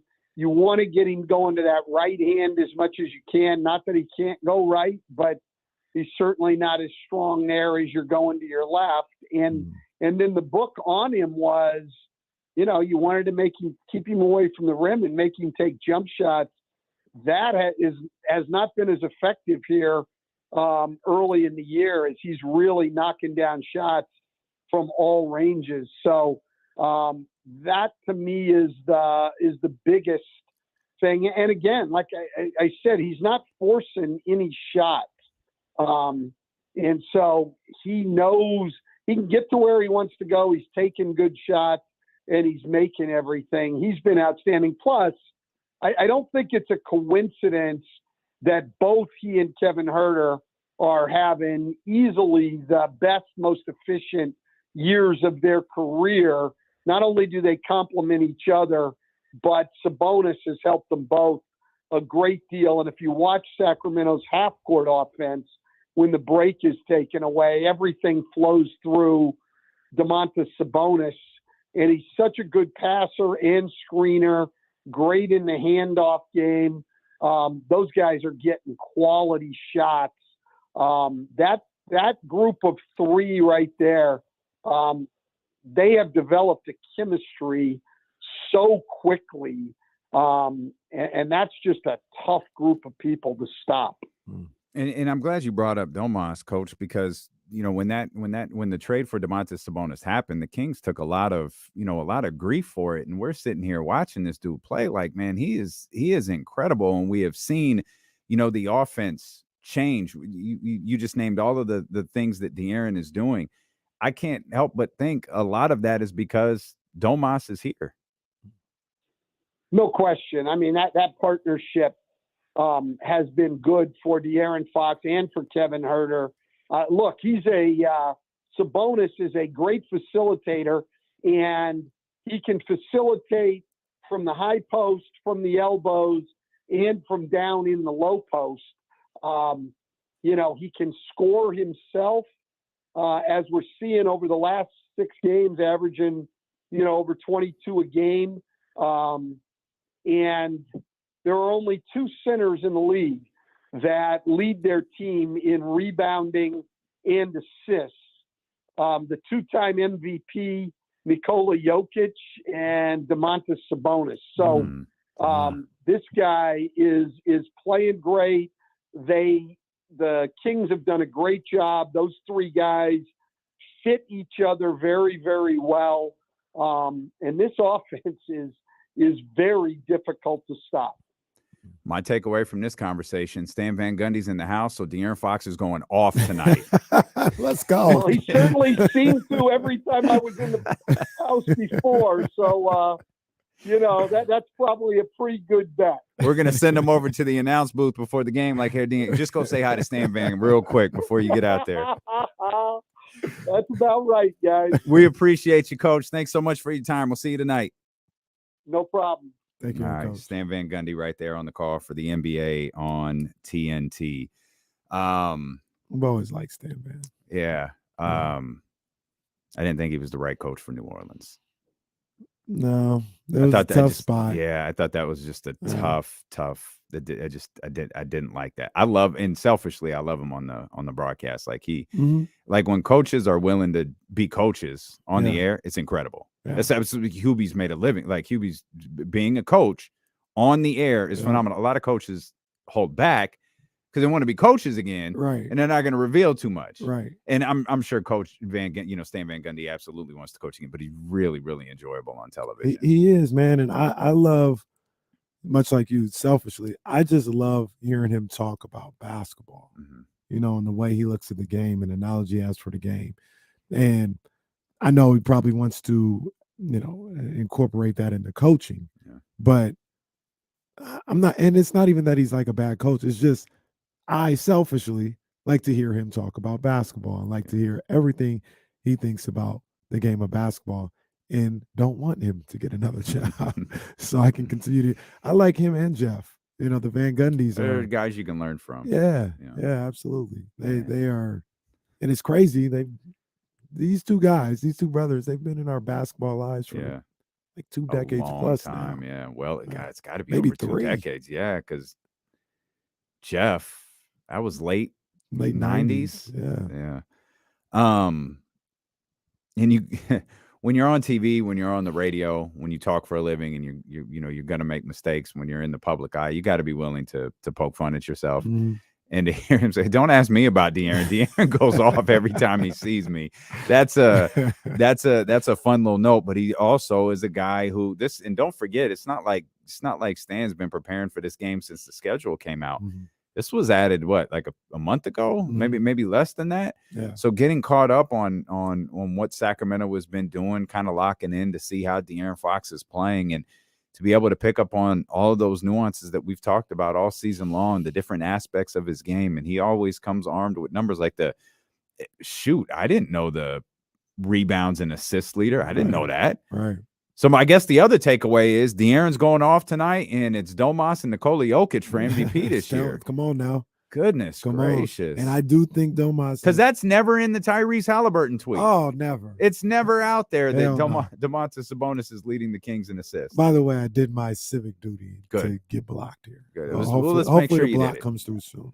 Let's make sure let's make sure it happens. All right, everybody should be blocked by talking_NBA, who very clearly bought followers. Like in fact, you should be blocked by anyone who bought followers. Think about that long and hard and attempt to get blocked by people who bought followers. How come Elon ain't cracked down on that? How come Elon ain't sent a bug out that said, you know what? I see these fake followers. I'm zapping everyone's fake followers right now. Elon don't really know what he's doing here. If you went to what's the website that does, they don't frequent us anymore. I don't think they like the show. Buyfollowers.com or .net. Where y'all at? Yeah, maybe we just gotta say it. And then it's like an ad on our phone. Yeah. As soon as you say it, it pops up in the chat. Although the other stuff, we don't say that on the air, and they would pop up too. I don't know. I was gonna say, who's doing the other chats that are popping up? Say that's the chatty house. When we turn our back, they in there cutting up a little bit. They in there cutting up, but and there's a lot of good numbers on the Kings that Stan Van just threw at us right there. But I love to hear him talk about how the growth of De'Aaron Fox, all of the little metrics that we've seen. This is now coming from an NBA coach. Look at all of these things that he's doing better. Yeah. And the fact that Kevin Huerter's playing the way that he isn't by accident. And the fact that the Kings landed Domas Sabonis last year, that's not an accident. It's the way that these two guys are playing. Either. Nah, man, and rarely in Malik Monk too. And I feel like there's a lot of other guys you could put in that conversation. Rarely does it get said. It hasn't been said this entire comeback part of the season. But tip your hat to Monty McNair, what he constructed. I heard jobs were on the line 4 games into the season. At least that's what I was told through the grapevine. Jobs are on. That's what you told me. You said you told me someone said jobs were on the line. I guess Monty was going. I guess Mike Brown was going to be fired with 4 years and 300 some odd days left on his contract. That was wild. But Monty McNair, he deserves all the credit in the world, man. It seems like he deserves an extension. He does. He does. He deserves an extension. And he seems like he's put together a squad that fits, that meshes well together. All the pieces and the components complement each other. He deserves it. He deserves it for sure. Everyone was screaming, get 3-point shooters around these guys, get 3-point shooters around these guys.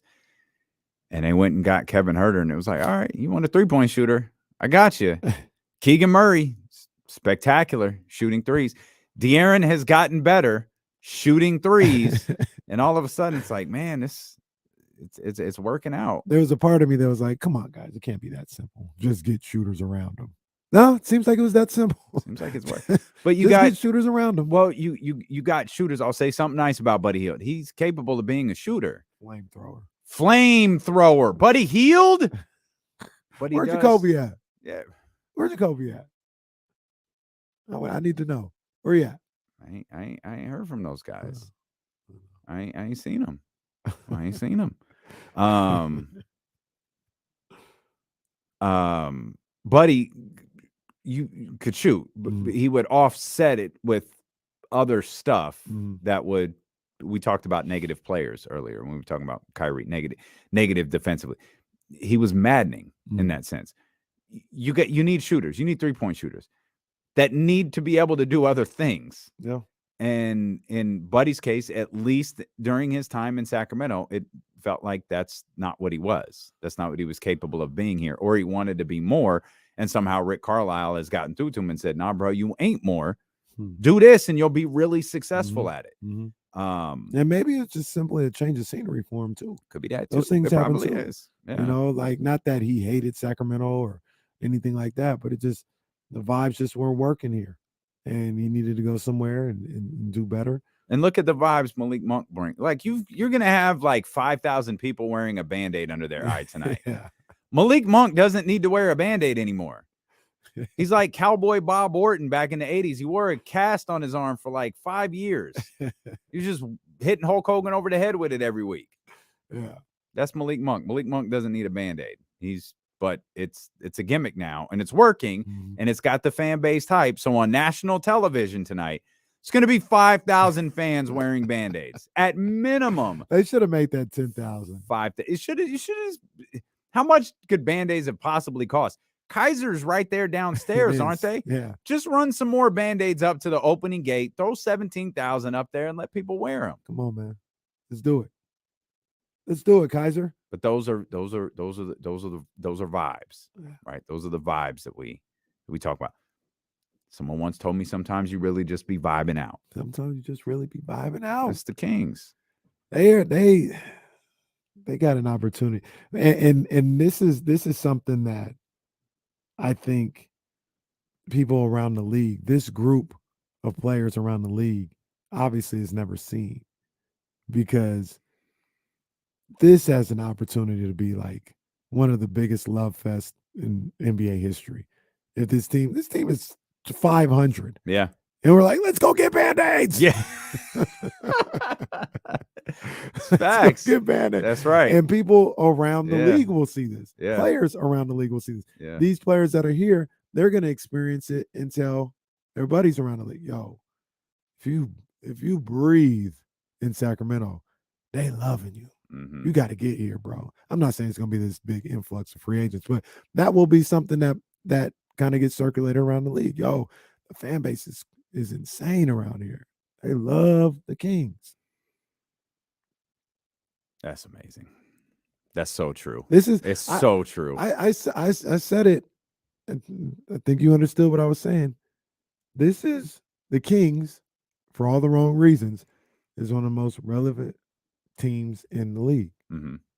Because they're a story, whether they're losing again and it's looking like 17 years, or they get to 600. NBA playoff bound Kings. Oh my gosh. Like this, they are relevant. For not only what's going 500, it's 12 games into the season. And that was on NBA Today yesterday. It's amazing. You know, the NBA TNT, they kind of got lucky because they thought they were being slick. But remember when the original game was Knicks versus Jazz? Mm-hmm. Clearly, they thought Donovan was going to the Knicks. Mm-hmm. It was going to be his first game back in Utah. Mm-hmm. That's what that was going to be. Once Donovan went to Cleveland, they were like, uh-oh, we got to get this out of here. And the Jazz are going to stink. We got to get up out of here. Mm-hmm. Well, yeah, the Jazz don't stink. It would have been interesting to watch. They're like top 3 in the West right now. Yeah. They're 10-5. And the way this started off with the Nets, they're like, oh, let's get Nets and Kings in there. And like, that'll be a good game. Well, it started off both teams being terrible. Yeah. And now they've kind of regrouped a little bit.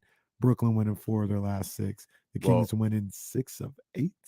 And the arena is going to be fire. Oh, yeah. Because the Kings have won 3 in a row. The fan base is feeling good. It's TNT. Yeah. The arena is going to be fire. Are we going to try and break the indoor noise record? We've been over this. I don't think you can at this arena. They could try and finagle the numbers. Just WWE the numbers a little bit. Well, we're going to fail on national. No. Well, I think you have an impartial observer there who has to like monitor the thing. Give him a bag. Oh, for goodness sakes. That's what we're Uncle spending V, money. Give him a bag. Okay. What? You're spending money on the wrong stuff. Your son just walked in with a soda the size of downtown Sacramento. Jeez. I'm failing. He's got a big night. He's got a big night ahead. Yeah. In defense, that actually might be Charlie's. We'll come back. We'll get back to the 49ers a little bit. I know we talked to Crocky earlier. We've got to give out our ACR performance of the night as well. Ceiling is the roof performance of the night. We got all that coming up. More Kings basketball. Jason Jones joins us. We got power rankings. Oh, these things are crazy. By the way, we forgot call of the day yesterday. We teased it and we didn't get to it, but we've got it. I still don't know what it is. I have my guess, but I've kind of I forgot the sequence of events. I have my guess. Got that coming up. Steelo and KC here on Sacramento Sports Leader, ESPN 1320. My bad, bro. We'll both be right back because his mom's here. I got to walk. Oh, okay. I can wait. It's fine. Oh, man.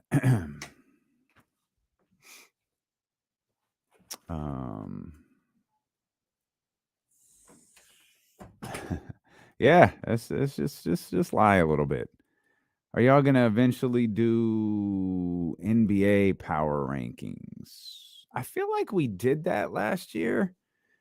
Yeah, we could do that. I don't know when's the right time to do that. How far in the season do we have to be?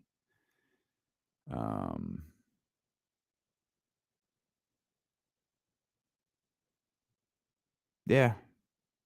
That's a good idea. We'll do that.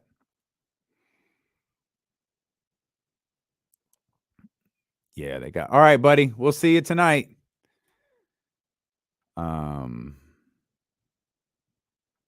Oh, that's a good one, B. That's a good one. Kaiser, are you listening? Kaiser, looks like we're in your building. Like you've got a. Oh, that's a good call right there. Band-Aids that say light the beam. That's tremendous. Tremendous. how good do the Kings have to be next season to convince Sabonis to stay? That's my only worry at the moment. Yeah, I mean, they have to be good. There has to be progress. And the one thing that you have to be prepared for, right, that we all have to be prepared for, is he's not signing an extension. It makes zero mathematical sense to sign an extension. His contract is going to run out. He's going to become a free agent, and he'll sign a new contract. Hopefully he signs it here, but thinking that an extension is coming next year, it's not happening. But I really think there needs to be the foundation of something to build. There needs to be stability. I think that speaks to the, to the Monty McNair situation even more. Just got to be stability. Yes, pragmatic pessimist, sort of. Right now, baby is due no matter what 1 week from Saturday. The baby will be born 1 week from Saturday, no matter what. So, obviously, that's 11 days. So, yes, to answer your question, it could very much be any day. Very, very much be any day. Stan Van Gundy was fantastic, yeah. If you want to load that to YouTube now, you can, because it'll get dated after the show. Or, you know what I mean? Not after the show, but... Okay, good.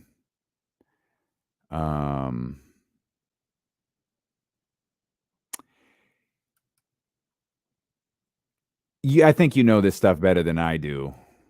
So I'm not going to argue with you, but isn't there only a certain amount they can offer him? Or is it, I feel like there's only a certain amount they can offer him because of the contract he has. Like, it doesn't really have to do with cap space. It just has to do with the amount of money that he's making now. But that might be wrong, Rory. I know that's your bag, so I'm not going to. If you have the cap space, you're allowed to use it to renegotiate a contract in this final year. Okay. All right. Like I said, you're better at that stuff than I am, so I'll ride with you there. Have you?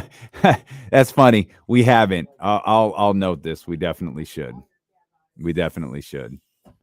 That was wild. In a game that was pretty close, that was wild. Let me switch those. I don't like the look of that. Let me switch that back. Tatum's technical foul yesterday. Oh my gosh. This is why no one likes refs. It is, man. Sick of these referees. Yeah. Getting sick of man, that's enormous. Goodness gracious. Do that one. I don't think we've ever used that one before. These referees are starting to piss me off. And if there's one thing you don't want to do, it's piss me off. I love that you quote Jeff Jarrett. I don't know why that's funny to me, but I don't know why I quote Jeff Jarrett. It's fantastic that you come in here talking about don't piss me off. I know we want to get to the 49ers. There's a couple of things that we've got to do here moving forward. I don't think we gave adequate attention to 59-11, 8 assists and 7 blocks. That is insane. He was plus 25 in a game they won by 7. I said this. That's Joel Embiid, by the way. For those who weren't. JoJo did his thing on Sunday night. I was replaying the game today, and I was just kind of watching it. He had 37 points with 10 minutes to go in the fourth quarter. It's insane. He scored 22 points in the final 10 minutes of a game they had to have. Yeah. That was nuts. Here's something that actually has been on my screen for the last 36 hours that I don't know. It just caught my eye. The stat is made 10 plus shots from 10 feet or further in a game this season. Then they go by height, right? So at 6'1", Trae Young, Darius Garland, Javon Carter. Darius Garland had 51 the other day. At 6'2", Steph Curry, Tyrese Maxey. At 6'4", DeJounte Murray, D'Angelo Russell. Nobody at 6'5". At 6'6", DeMar DeRozan, Terrence Ross. The only person 6'6" and above who has done this year is Joel Embiid. Think about that. 7-foot Joel Embiid had 10 shots outside of 10 feet away from the basket. Man. 10 plus shots. He had 10 or more. Amazing. That's like essentially what that whole thing is saying. He was doing guard things. It's almost like he's free. Almost like he's free. It's almost like he's, I don't know. If you want to sponsor today's shot at James Harden, the daily shot at James Contact Rich.Ripley at Odyssey.com. Some of these sponsorships are filling up. Y'all might want to get out there. There's rumors of a Drake Bar sponsorship. That's a real thing. That's a real thing. Speaking of sponsorships, get your bars together. The ceiling is the roof. Let's make it happen. Let's keep moving forward. Ceiling is the Roof Performance of the Night, brought to you by ACR Solar. Call 916-481-7200 to set your appointment. Find out if solar is right for you. Spoiler alert, it is. It's going to lower your energy bill. Just how much? Well, the ACR Solar team, John and his crew, they'll determine that. They'll determine it by how much electricity you use now, how much energy you use now, and how many people in your neighborhood add solar. I didn't know that was a thing. It, in fact, is. A lot of people, I see Ramsey saying it's got to be Tyler Henneke. That's big cap. And we're going to talk about Tyler Henneke in a minute. That's big cap.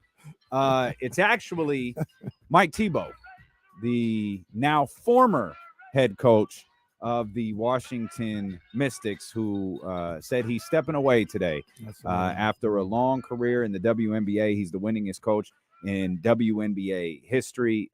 He was part of the scouting team that drafted Michael Jordan in Chicago. He was on the coaching staff of the early Showtime Lakers in the early 80s.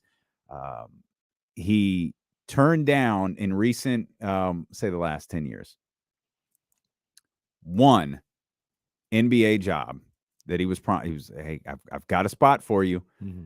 And he thought the Connecticut team, I'm going to say we had at the time, because it's when I was there, was a championship caliber team.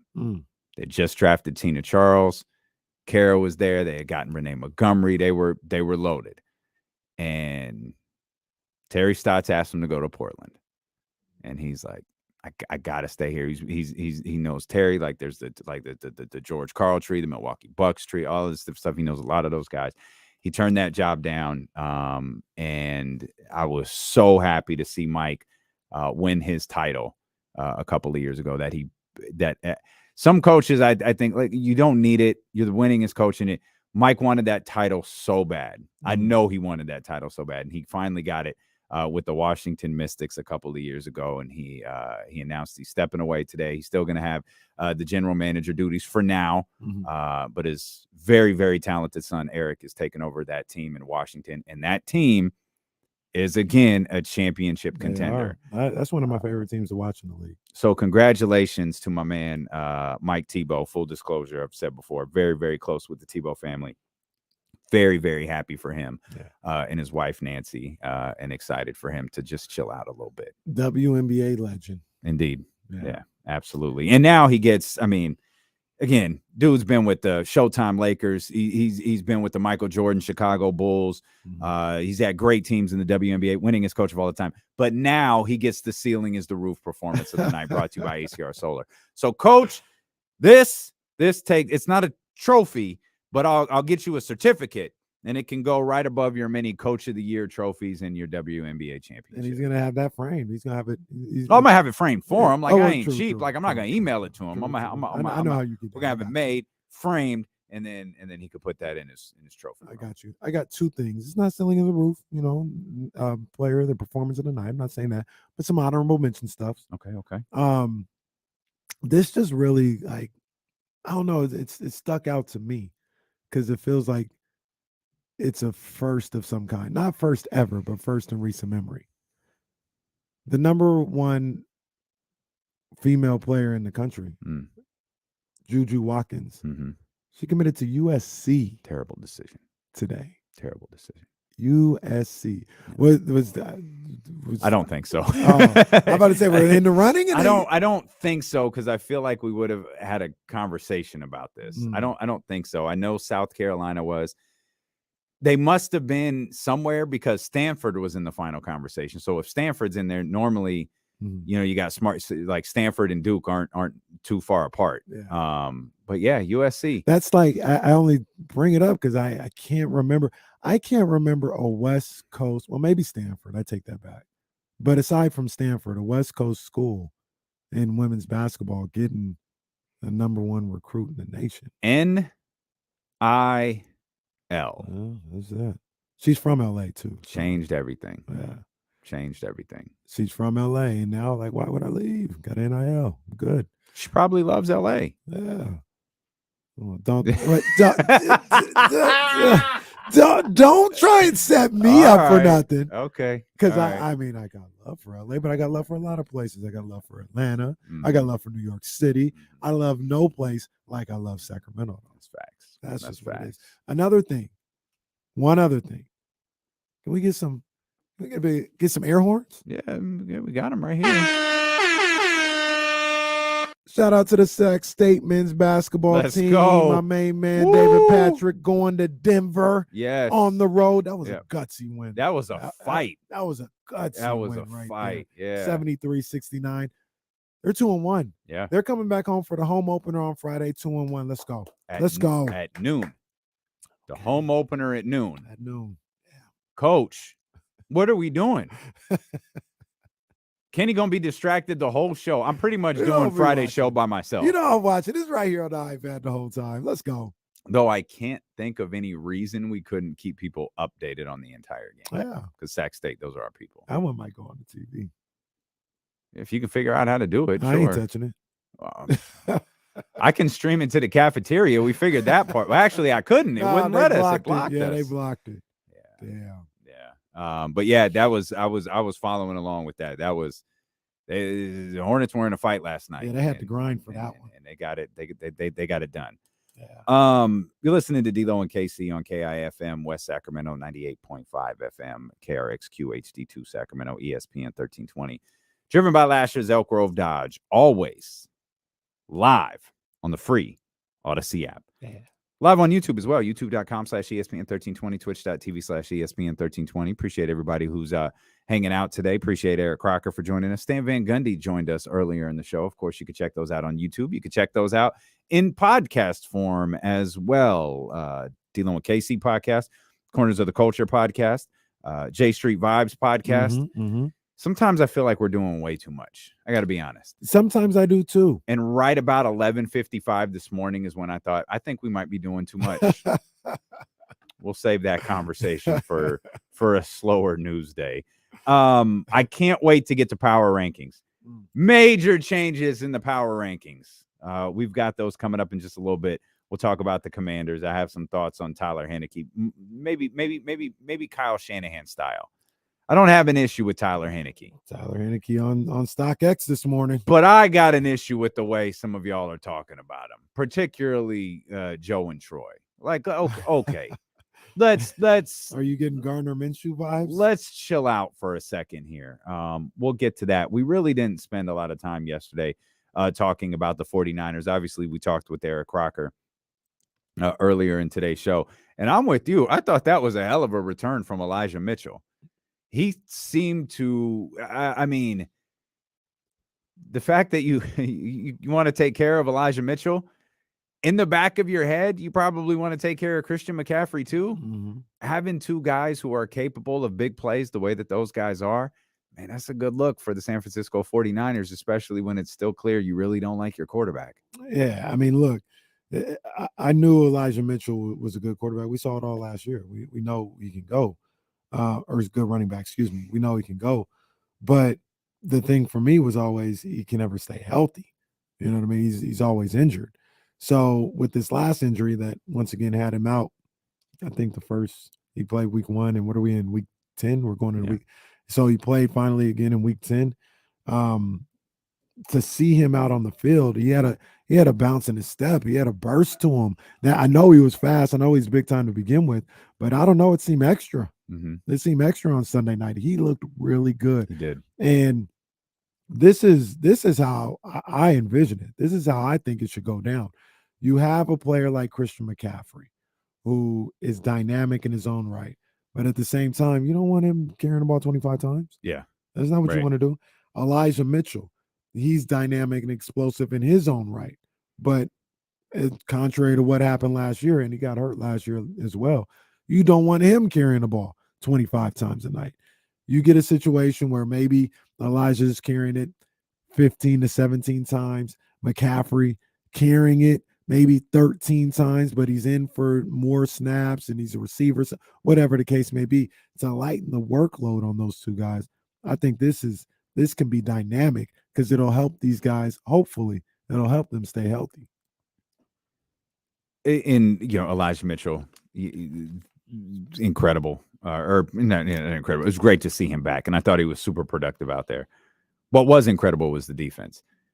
Second straight game that the 49ers defense didn't give up a second half score. Now, I got a Kyle Madsen stat. I'm probably going to get it wrong. I might switch up the two numbers, but the numbers are accurate. The teams might be wrong. Second half of the Rams game, they gave up 53 yards. Second half of the Chargers game, they gave up 51. Yeah. That's ridiculous. They locking down. That is ridiculous. They are locking down. And then I heard Eric Armstead might be back. Yeah, out of nowhere. On Monday. I saw that too, out of nowhere. So that would be. You got that John Cena recovery power. I wasn't expecting him back. Part of me was wondering if he was going to come back. Period. I know. I certainly wasn't. When you expecting talk about him back hairline Monday. fracture and all this other stuff, like that's and that was just one of them. He had like 10 ailments going on. Tough. Yeah. Man. So, but the defense is doing a great job. I mean, if the Chargers came out on the first drive, scored a touchdown.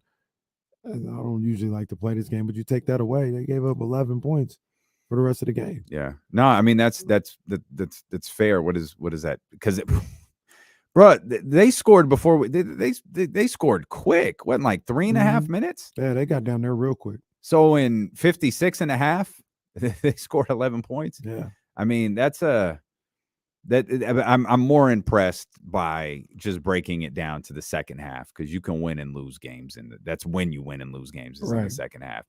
And the defense has been incredible 2 weeks in a row. I have my questions about the offense. What's the questions? Well, which one is real? Like, is the 49ers offense good enough when the defense doesn't give up any points? Or are they that offense we saw against the Rams? Because part of me wants to believe that Rams game, that's Kyle wanting to beat the crap out of Sean McVay. That's Kyle wanting to do something to embarrass the Los Angeles Rams. That's Kyle wanting to do something to just, like D.L. Hughley said back in the day, go ahead and keep the party going. That's what it felt like. And then, you get into this game against the Chargers. I don't know how he feels about the Chargers. Chargers defense is the Chargers are hurt. Like they're just decimated by injuries. Yeah. But he didn't take a lot of risks. We didn't see a lot of the same things. We saw a little bit of Debo in the backfield a couple times. I don't even know if Debo was I don't even know if that was constituted as a runner, much as it was a shovel pass. But I didn't see the same type of offense in that game. And so I don't, and it's a bit, it's hard for me to go. I don't want to go to week 1, 2, 3, 4. I'm looking at like post Christian McCaffrey, because it's clearly a big acquisition, and was the focal point of the Rams game. Again, more evidence that perhaps he was just rubbing it in Sean McVay's face that they got Christian McCaffrey and the Rams didn't. So now that you were settled in, there's still a lot of season left. I don't know what the offense is. I think the offense is going to be. I think the offense is about to take off. I really do. Is that anything other than your fandom saying that? Because what evidence do you have to believe? I always speak real when it comes to the Niners. I always speak real. I feel like they're what we saw the other night. Well, there's a couple things that go into it, right? So number one, first, you go back into the season a little bit, and I was very upset with him after the Broncos lost. But in hindsight, man, that looks bad. It does look bad. It looks real bad. But also what you do see is you're going up against one of the top defenses in the game. on the road. Mhm. You know, so the fact that you scored 10 points, I'm not going to say it's acceptable or it's okay, but just like we talk about what the Niners defense do, Broncos have a defense like that, that can shut down offenses. But I even say that to say, as upset as I was with Jimmy Garoppolo in that game, it was his first start of the season. So, yeah, you got to work some kinks out or whatever the case may be. I'll give you that. The next game against the Rams, they put up 24 relatively easy points. Against the Panthers, you put up 37. Then you go to Atlanta, and they get down early. They come back, tie the game. I don't want to say relatively easy, but rather easily. And then in that game, in that second half, there were big plays to be had out there, and the guys just didn't execute. What was the final score of that game? 28-14. Big plays to be had out there. I mean, you were moving the ball, the historic 99-yard drive that you didn't get any points on. That was crazy. But you were able to move the ball. But sorry to interrupt you. But you just said, but in hindsight, it's not crazy. Because we saw this we saw this on Sunday night. Long, beautifully sustained drives, beautifully orchestrated, sustained drives, resulting. Okay, that's an extreme case where 99 yards resulted in nothing. In Sunday night's case, it resulted in 3 points. And I feel like we've seen that several times. I feel like we've seen that a lot throughout the season where they'd have a long. That first drive, it had to have been a 6-7 minute drive, and it resulted in 3 points. And a lot of people in the media room at the Kings game, why are they going? Go for it. You're 3 yards away. Go for it. Don't kick the field goal. Yeah, let's not get the point. And I agree. I'm fine with the field goal, but the greater conversation is like I feel like the team struggles to get into the end zone. They do, but at the same time, like. We play what if all day with all this other stuff, but I put a lot of the onus on missed plays and missed opportunity in that game. I think Brandon Ayuk dropped a touchdown in the end zone. He dropped a touchdown. Yeah. He scores that one. They scored 20. They beat the Chargers 29-16. Now they've scored 29 points, and everybody's like, "Oh, well, 29 points." You know what I mean? If they were able. Well, it's touchdown. Like, yeah, it does. You're right. The optics are different. Right, but that's not they can't do it. That's they didn't execute. Right? But like, how are those different? Like, he didn't execute. but it's resulting. Dropped the touchdown. Kyle Shanahan called the play. Jimmy Garoppolo made the throw. But it's resulting in the same thing. Right, but that's what I'm saying. You say them taking off. I think they're going to start executing. And when they execute, they're not going to drop that touchdown in the end zone. Okay. And now they're going to be having 29 points. 31 points or whatever the case may be. It's a lot of what was going on. I think last year it was to me. So I'm sorry. That's my fault. I did that. I apologize. We started talking about them, the adult chatters, and they appeared. It really is exactly like your phone. We're in the chat house and we have an adult conversation. The adult chatters come in. That was 100% my fault. I apologize to everybody on the Odyssey app and the radio. I just thought it was amazing that we hadn't seen them. We hadn't seen new adult chat free all day. And then they jumped in here. But yeah, I just think they're going to execute. John talks about Kyle Shanahan's play calling also goes conservative in the red zone. It has traditionally done that. It's always done that. And last year, I think they averaged like 30 points a game. It's like ain't nothing changed. Like he's the same coach he has been. I agree with that. Yeah, I don't think I 100% agree. Having watched him, so closely now for the last 3 seasons, he's been the same coach this entire time. There's a talent level matters. And your quarterback matters. Quarterback matters. They attempted to move on from this quarterback that they have, and they couldn't. Yeah. And it's probably I absolutely believe Jimmy Garoppolo is a better option than anything else they would have had, for a variety of different reasons. Other and I'm talking about in the event of Trey getting hurt. Like this is the best option that they could have had. But I'm 100% in agreement. Kyle's been coaching the same exact way for probably since he's been the 49ers coach, but certainly for the last 3 seasons. And one of the things about it is when he has his players around him, it typically works. You know what I mean? Like they win games. They haven't won a championship or nothing like that. But when he's got the full, just like anybody else, with a good team, like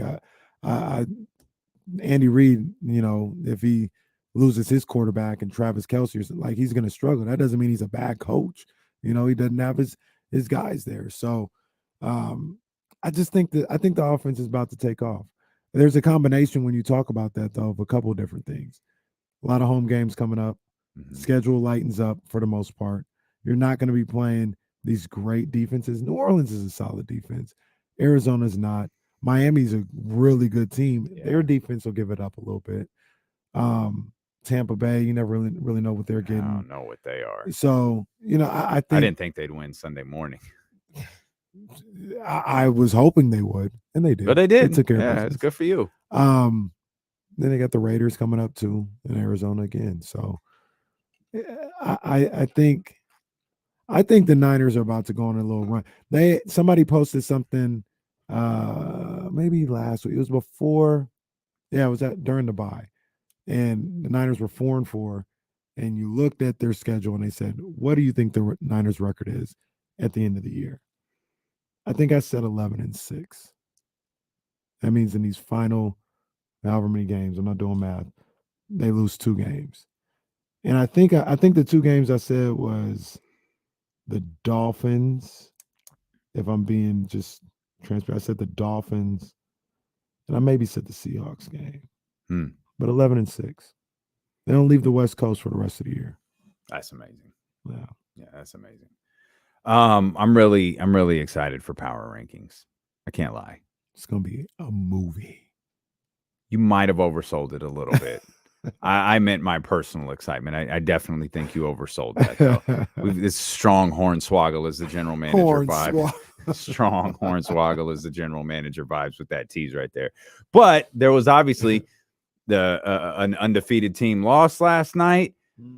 Maybe that let a little pressure out of the power rankings. I don't know. We've got those coming up. We have a call of the game from Sunday. Why, you ask? Well, because we forgot to play it. But it's fun for us, so we're going to play it, even though it's brought to you by no one.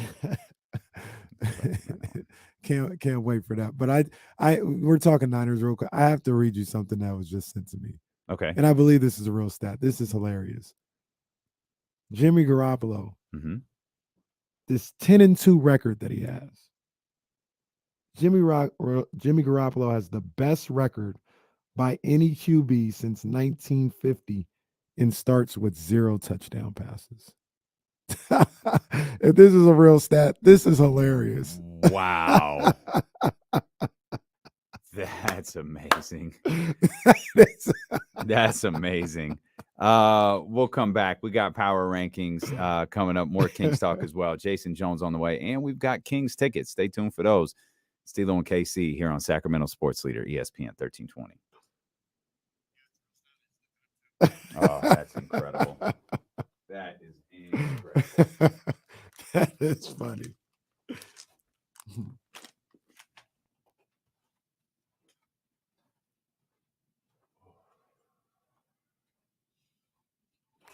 Dr. David, there's nothing going on.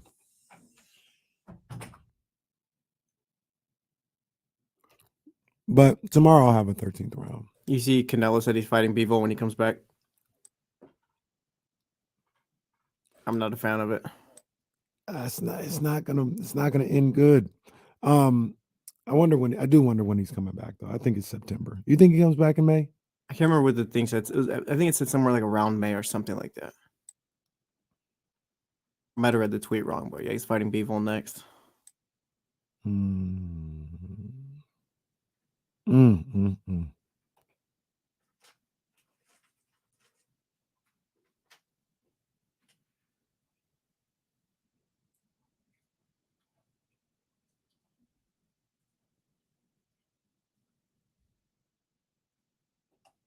Wizzo, you heard that? Yeah, I sometimes you're I'll right. talk just to you guys, and sometimes I'll just talk on the chat Oh, if gotcha. it fits. Aldrin, I didn't see it at all. Floyd, I guess, got a TKO victory. Yeah, I didn't watch it. I wasn't paying $40 for that.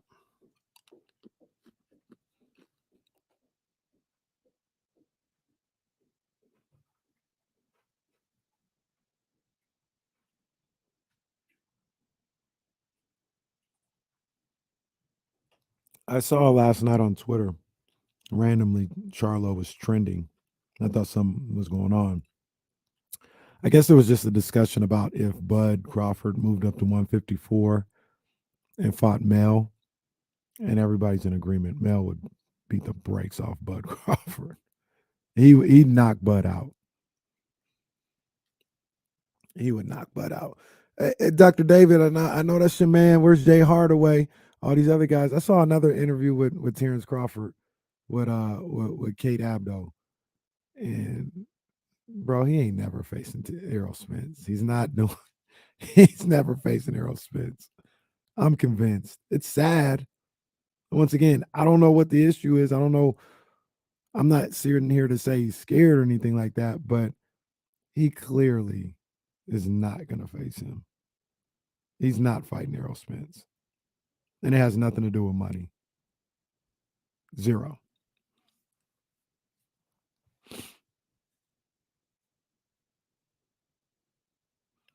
Because Crawford be doing some bullshit. That's why, man. He be talking crazy. I like him as a fighter. He can go, but nah, man. I don't know, man. He a different.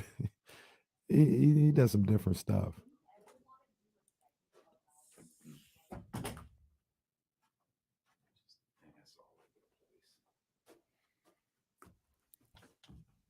Dr. David, I gotta be honest with you. I've heard the man talk a lot in the last 3 weeks. I wouldn't believe a word Bud Crawford says. He just be talking. Now I see what Bob Arum was going through. I might have to apologize to Bob Arum a little bit.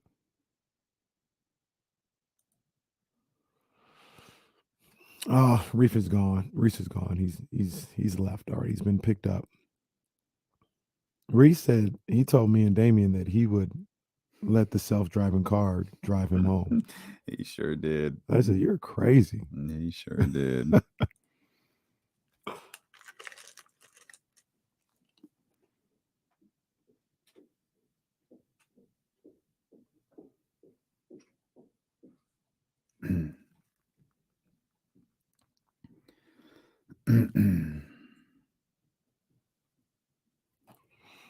Dr. David, if there's a video of Spence like that, it may or may not be right now. I don't know, but he used to do all that. I don't think he's in that bag no more. He used to get sauced. Like at the fights, he'd be sauced.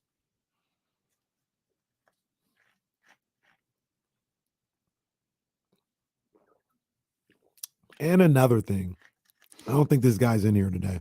He's talking about UFC, the best always fight the best. That's cap. I hate when UFC people say that. That is the biggest cap. First of all, they just assume the UFC is just like the best fighters in the world. You guys know there's other MMA fighting leagues, right? And I think the UFC has consistently the best, but there are better fighters in different leagues. So there's that. Second of all, that don't happen no more. They just be throwing any match together nowadays. UFC is that's some of the biggest cap I've seen. Is the best always fight the best.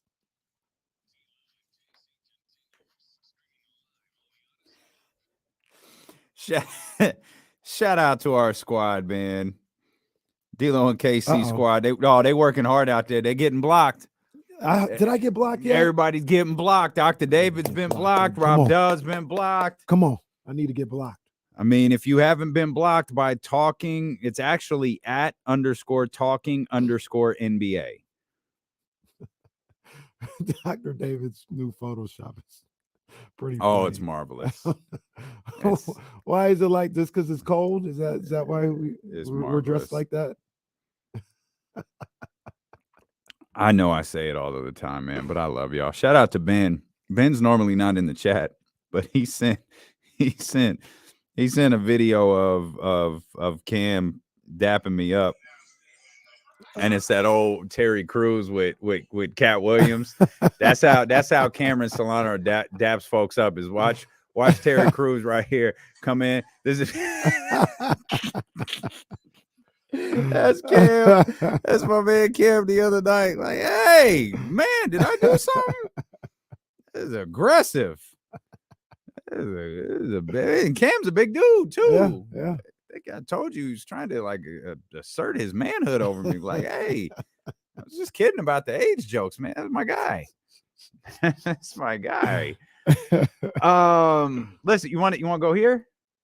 They say this is a big rich town. I just come from the poet's part. Might have hit that Bright button. lights, city lights. I gotta make it. No, There's nothing going on Sundays right now. I'm like really confused. Oh, it's terrible. Like, what the hell? It's terrible. It's no fun. There's 10 different versions of power. It's very easy to structure these to be on one at a time. Give us Kanan. Roll into the next one. Give us Tommy. They said they're doing another Tommy. I didn't finish that one. Tommy was all right. It didn't start off very good. It didn't. It was the second season of The Wire. But it got better. It got a lot better. I thought Tommy was I'm gonna good. finish it. I'm gonna finish it. Yeah, it just took a minute. Yeah, I was about 3 episodes in, and that was it. I almost quit. Tommy was super thug, like just going into any place, doing anything. Nobody can touch him. It's like, what? What is this? John Wick or Tommy Egan? Yeah. It was a little sketchy to start. You watch those better. movies, those John Wick movies? You know they're coming out with a new one. No, someone told me because I think it was Chris loves them, and isn't it all based off like they killed his dog? I ain't watching that. I ain't watching. I really. I can relate. I ain't watching. I'll come for revenge. You get my dog too. I don't know what it is. So chaotic. Yeah, but they're coming out with a new one. I'm sure I think I saw the first one. I might have saw the first one. Didn't see any other ones. Yeah, I've seen bits and parts of them. My bad. Power rankings. I hit stop because I realized we didn't talk about the fact that the Eagles, undefeated, no longer. They lost to the Washington football team. Or the hell? Just call them that. That's okay, fine. Thank you. The Washington Commander football team. The Washington Commandos. Nice. Good.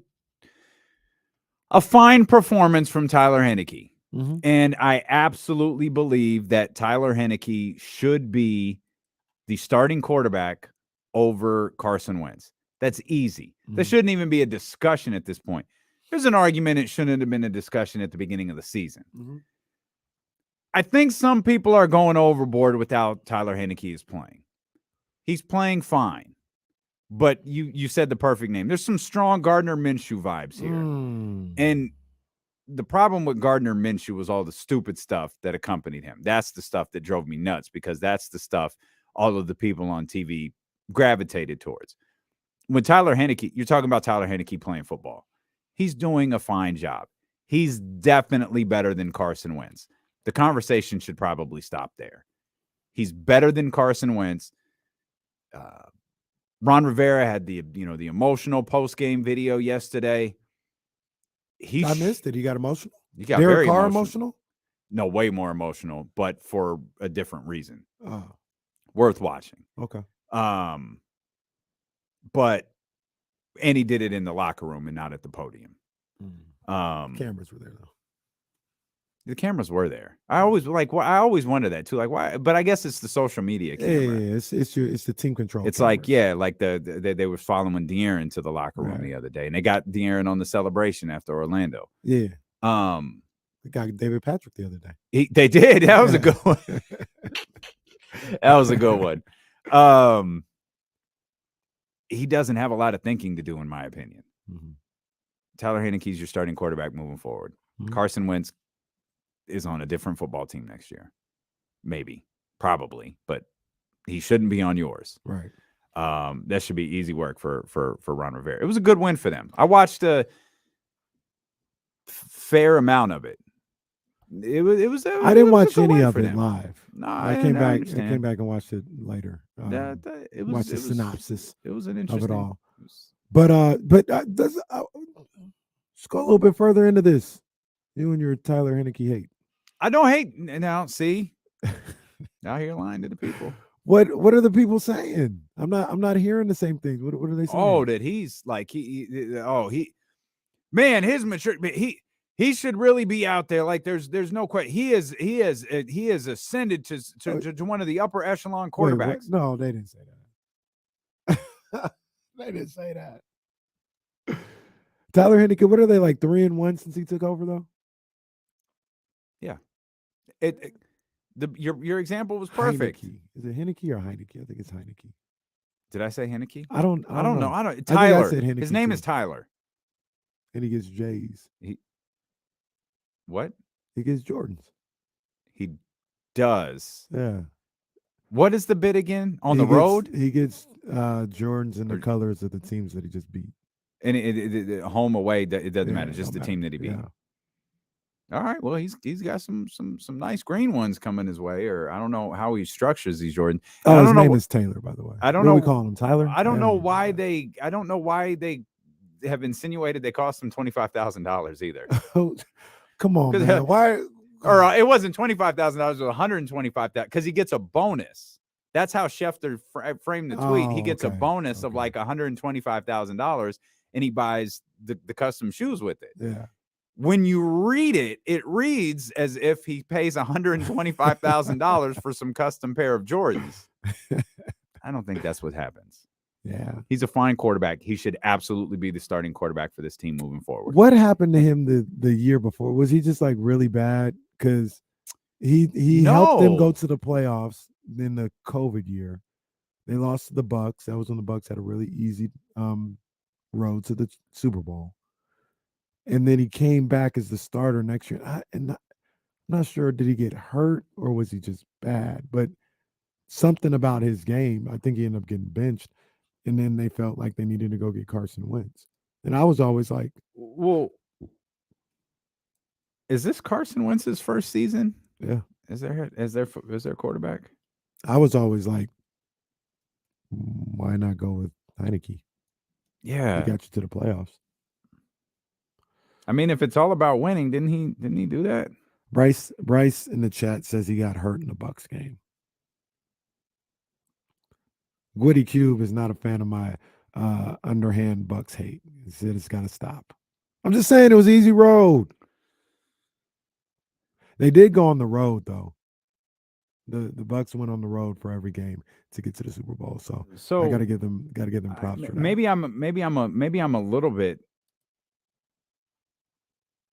I'm a little confused. Mm-hmm.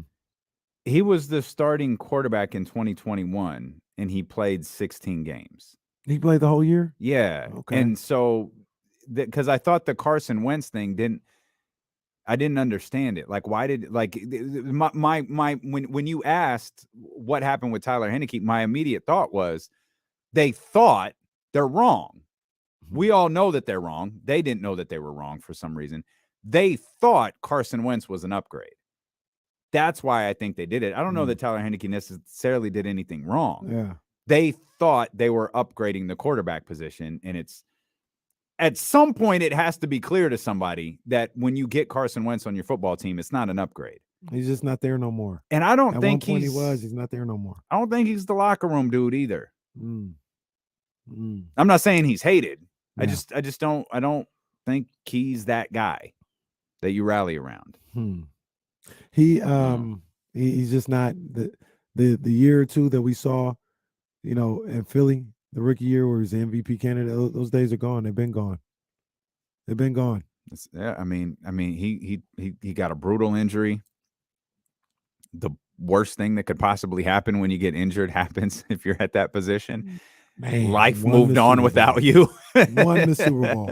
Do you think? And Jesse, you probably watch him a little bit more even than I do. You think injuries are the reason for Carson Wentz's decline, or is he maybe not as good as he showed? Because it was really I could be wrong, but it was really just 14 that year. games. right? I don't remember 14. It might have been 12, but it might have been 12 games. Yeah, it was that. That was it. And it was sketchy from the moment he got back. Yeah.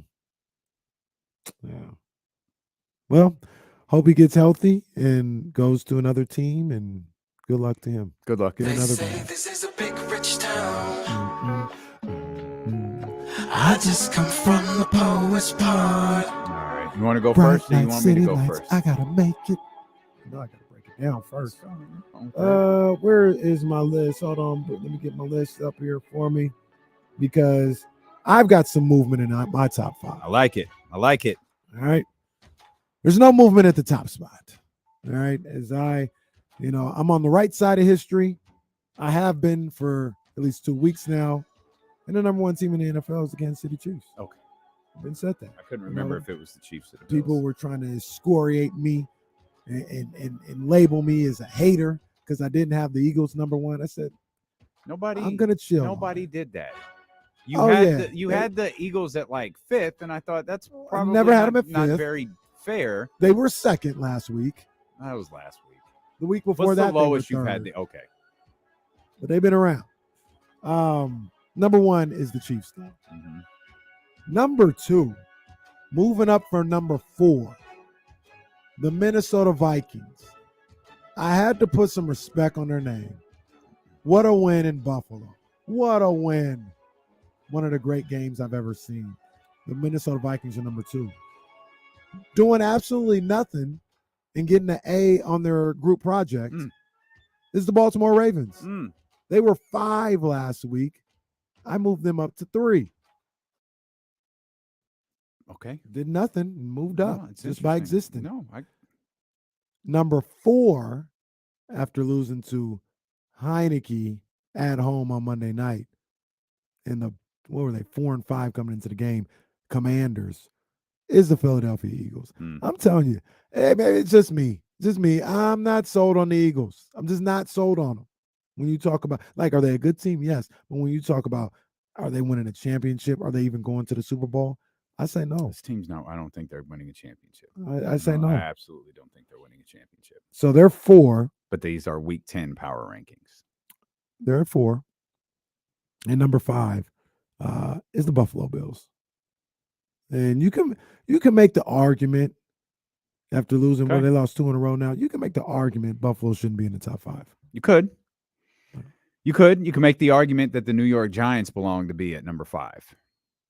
I'm not going to, though. Okay. I'm about to say you could, I guess. I'm going to put the Baltimore Ravens at number 5. Oh, wow. The disrespect. No, it's not disrespect. They're there. Lamar, And you see this? This might be the last week that they're there because I got the Eagles at number 4. I'm comfortably moving the Eagles down on the power rankings list. Let the record. Number 1, right? Huh? They were your number 1? Yeah, I kept them at number 1. Yeah. Let the record show. Number 3, the Miami Dolphins. Ooh. I got the Miami Dolphins at number 3. And let me just take a quick peek. 9, 8, 7, 6, 5, 4. Oh, nope. There it is. Week 4. They haven't been in the power rankings since week 4. Got the Dolphins back in down there. the Browns. And much like you, they've got my respect. The Minnesota Vikings at number 2. Kansas City Chiefs at number 1. You know, Kirk Cousins isn't a bad quarterback. No, he's not. I don't think that he is a bad quarterback. I just wasn't sure that this was truly a good football team. It is. And that wide receiver. Oh, my gosh. We didn't talk about the 4th down catch yesterday. Bro, Look. Oh, my goodness. I love Odell. I love Odell Beckham. That catch in Dallas. In New York. It's in New York. It's replayed so often. A little caveat to that. They lost. Wow. They lost. They lost. That catch we saw Sunday resulted in that team winning the game of the year. That was absolutely did. That was incredible. I think that's the greatest catch I've ever seen. That's not better than Odell's catch. I strongly Odell's disagree. catch is he caught it with one hand and essentially kept it away from the defender. Look, I'm not gonna go against Justin Jefferson, but I will say for Odell Beckham caught that with his fingers. He did. He did. Well, we've seen guys behind his head. No, reaching back, one hand. It's incredible. That was vicious. It's but incredible. No, the Justin Jefferson catch. My goodness, you brought it up a little bit as well. But you talk about the timing of it all and the importance of that catch. That is, even if I don't think it's the greatest or whatever, it's one of the greatest catches I've ever seen in my life. What a play! What a play! The other thing I want to talk about from that game, and Jesse, you can get in on this one. Josh Allen. Get crowned a little too early. Well, to be fair, you had the play at the 1, which I'm not going to. It's sure you can put it on Josh Allen. It's perfectly fair. I mean, I'm not even really putting that on him, so to speak. He did lead them to a field goal like seconds later. Yeah, he did. But the pick, you had a chance to win it. What are you doing throwing a pick there? How do you throw a pick there? Patrick Mahomes don't throw a pick there. Okay, let's not do this. Well, that's what that. No, we will do that because they've been trying to say he's better than Patrick Mahomes. Well, now that's dumb. Who's they? The same people that tell you about Taylor Heineke. Well, they dumb. Let's just establish the people who say these things are dumb. Don't do that. Josh Allen's never been Patrick Mahomes. Patrick Mahomes has been the best quarterback in the NFL basically since he stepped on a football field. Who's number 2? Who's the second best quarterback in football? Lamar? I think that's, and I don't even mean that to disparage him. That's a pretty good debate. Who's the second best quarterback in football? I think it's Lamar. Probably Lamar or Josh Allen. I'd take, and Josh Allen, this is always weird to say because they play on opposite sides of the ball, but, or not opposite side, but they never literally face each other. But Josh Allen did beat Lamar Jackson in the playoffs. So if you want to give him that, when you talk about who's better, I'm going to say Lamar. I'm going to say Lamar's number 2, and I think he's better than Josh Allen. Okay. So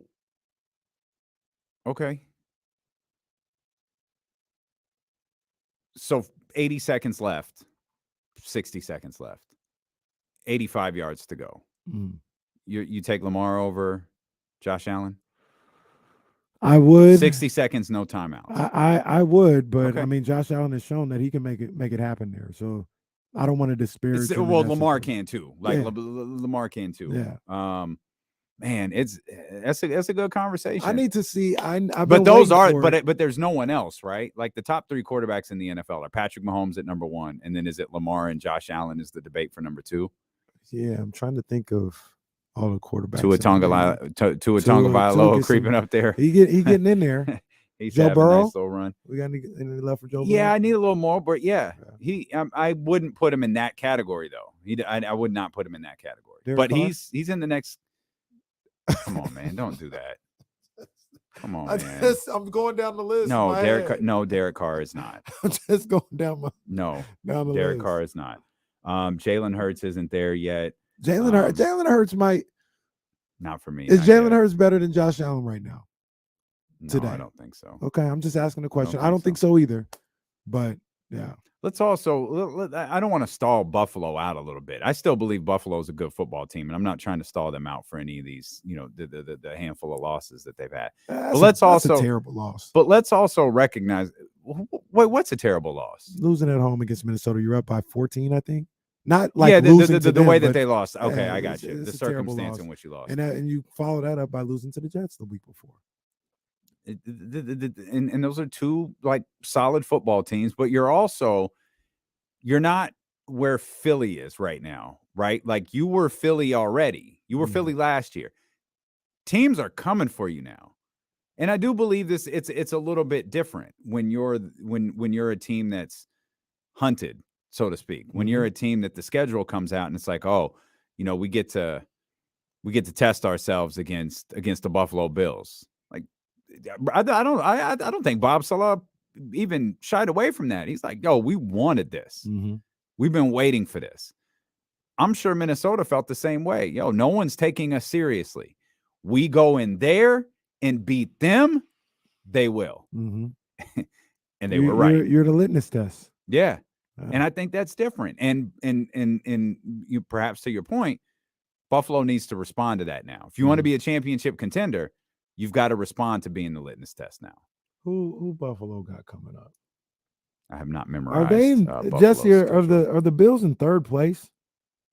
Yeah, they're in third. Miami's in first, and then the Jets are in second right That's now. crazy. Yeah, that's I wild. apologize to you too, Jesse, for not having the Dolphins in my top 5. Yeah, that we're gonna have to talk about that. Like, come on now, put some respect on their name. 2 MVP candidates, Tyreek Offensive Player of the Year. Like, it's time. They're playing No, well. Just remember that next time you want to record J Street Vibes. And you get a text back that says, record it your damn self. Yep. They're playing well. If it was D'Lo, I'd record it because he's got the Vikings not only in the top 5, or he's got the Dolphins not only in the top 5, but in the top 3. Let's get Sam in here. 916-909-1320. What's happening, Sam? Hey, how you doing? Hey, Great, brother. I'll tell you, you can talk about all the catches and the runs, but I think the fumble of the decade, and what is arguably the game of the decade, is the fumble by Josh Allen on the half-yard line. Mm-hmm. Yeah, that was insane. I've never seen that, and I can go back to Amici and Jim Mutscheller and guys like that back in the 50s. And I've watched football that long, and I've never seen that. That's good stuff, Sam. I'll check my history. Yeah, books it's a for long those time names. because I've never heard of those people. Hey, but to his point, I can't think of a time I've seen that. No, that's crazy. In that situation, I don't think I've seen that either. We've seen botched handoffs. Sure. And to be honest with you, we've seen maybe fumbled snaps recovered. I have never seen fumbled snap recovered in the end zone for a touchdown to, at the time they thought, win the game. Yeah. That was a 1 of 1. Bro, I'm not trying to. I understand everything you're saying. I'm not trying to have a debate here. I'm just saying. Okay. I just watched Odell's catch again. Okay. Oh my goodness. Oh my goodness. No, it's incredible. It's incredible. I mean, oh my goodness. It's an incredible catch. I think I just got tired of seeing it because it's like, oh, they lost. Yeah. There's nothing to that. Like, they lost. Yeah. And maybe I'm swayed by the wrong things. It's just a catch. Oh my goodness. Well, now you got to go watch Justin Jefferson's. Oh man. I think Justin Jefferson's in the conversation for the greatest catch of all time. No, I feel like the thing that helps Odell too is that they called PI too on the defender. Like he tackled him draped basically. all around him. That Odell catches. Those are the 2 best catches I've ever seen. There you go. Yeah, because that Justin Jefferson catch was nasty. That was absurd. Yanked it out of the hands of the defender, got it into his body without hitting the ground. I mean, wow, that was sick. Yeah. Game on the line. We'll come back. Kings are on national television tonight. We've got our call of the game from a couple of days ago. So we've got that. And we'll take your guesses as to what that is. We'll talk Kings basketball when D'Lo and Casey. Jason Jones coming up too here when D'Lo and Casey return on ESPN 1320. I remember when Odell first came out, they were talking about like Jerry Rice. Yeah. And of course, I was like, settle down. There was only one guy who I thought was going to be Jerry Rice, and it was Josh Gordon. That dude physically, like in 10 years, I think Josh Gordon's going to look exactly like Josh Gordon right now. It's just, obviously a million other things didn't work out for him, but physically, I thought he had everything. Who would have turned out to be the better player if not for injuries, Odell or Derrick Rose? Oh, man. I'm going to go Derrick Rose. That's a good one. I'm going to go Derrick Rose only because Did much for Odell requires help from other people. Yeah. Did they hear you, Jesse? Did you say that one to the chat? Yeah, they heard me. Okay. That one, that's a good one.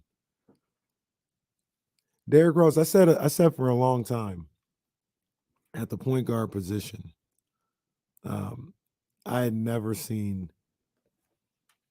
anything like Derrick Rose and Russell Westbrook. Those were one of ones. Yeah. And Yeah, Rose was Derrick Rose was incredible. Rose was crazy. You know, yesterday I was thinking back on the show and we were talking about. I played that little Giannis clip where he's like, "Oh, I had to be humble. God had to make me humble. I can't shoot threes or whatever." And we were like, "Yo, if Giannis could shoot the three, it would be over. Like, never play again." It's Wembanyama. That's Wembanyama. No need to play no more once he comes Shutting to the league down. Ramsey on the line says he saw a catch this weekend that's on par with OBJ. I was at Rockland and Jesuit. Rockland with the win over Jesuit. Yeah, well, they should. Take the surprise out your voice. I'm just saying. It's Taking down the perennial power. Yeah. Rockland is one of those. Forgot. Who they got this week? I forgot. I was just thinking that I forgot who they got this week.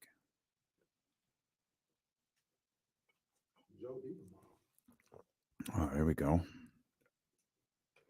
Can we do 147? Because coach. Yeah, we had to move coach till tomorrow.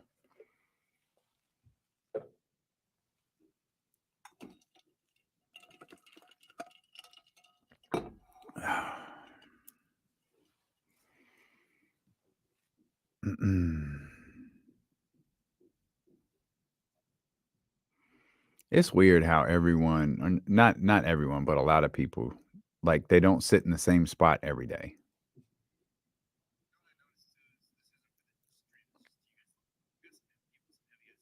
Oh yeah. Oh yeah. But I'm so used to Slammy sitting right there, and I don't think that's Slammy. I think that's somebody else. Like, why are you in Slammy's spot? I don't know that I could function like that. Like I'm such a creature of habit. It'd be really hard for me. Yeah, so do I. Everywhere I go, I park in the same area, the same general area.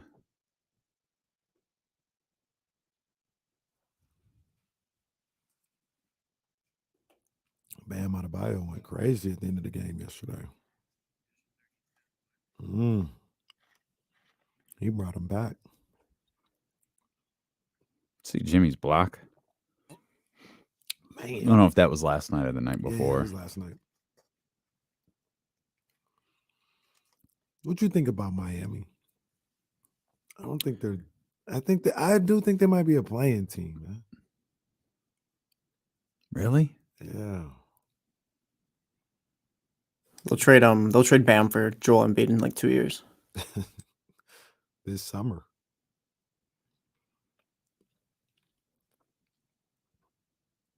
There you go. Jimmy locking up.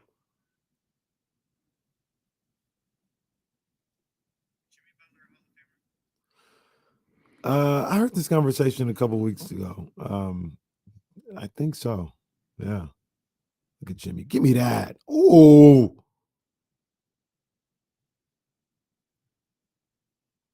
Whoa.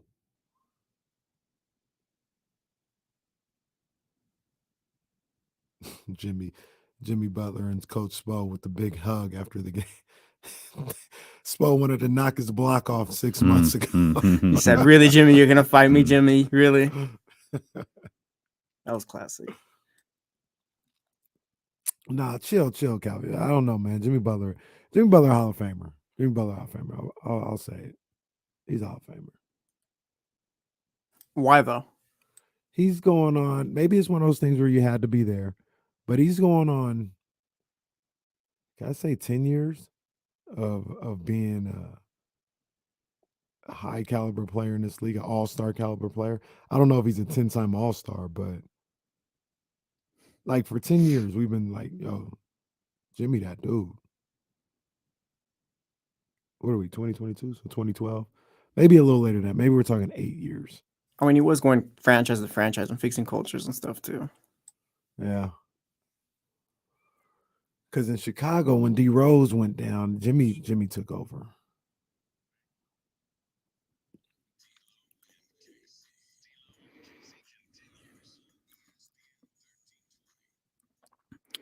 make sure I got this date right. Oh, I do. Licensed to Ill turns 36 years old today. 36. Woo. It's a great album. Yeah. First, it sits in that time, but it ages well. It still works. You know what I listened to over the weekend? Speaker Box and Love Below. It's still pretty good. Both of them. You love them dudes. Oh, those are my faves, man. Those are my guys. That's my favorite group, favorite hip hop group of all time, and one of my top 5 favorite hip hop acts ever. Love Outkast. Understandable. And we love nationally televised games, man. We're the Outcasts. They didn't have us on the schedule. But we here. Kings are here. Nets are here. TNT is here. And it's going down at the 5,000 Band-Aids. It's going to be 5,000 plus Band-Aids because I'm sure plenty of people are bringing their own Band-Aids. Yeah. Jumping off for Malik Monk, who absolutely does not need a Band-Aid on his face anymore. But it's a new rallying cry, and I'm all with it. We've got your call of the day from the Warriors game coming up here in just a second. We got to get Ramsey in here. 916-909-1320. Ramsey, great meeting you the other night. Yes, sir. Same here. I got a debate for the best catch of the weekend. Did y'all see that catch made by the receiver from Notre Dame on the back of the Navy player, and he just snatched it off his back for the touchdown? I did, and yes, that was incredible. Yeah, no, that you could take a second to look that up. That was pretty incredible. I don't That's know a how I good feel call, about Ramsey. those That was a catches good one. Where you catch it on somebody. Let me see what it's looking like here.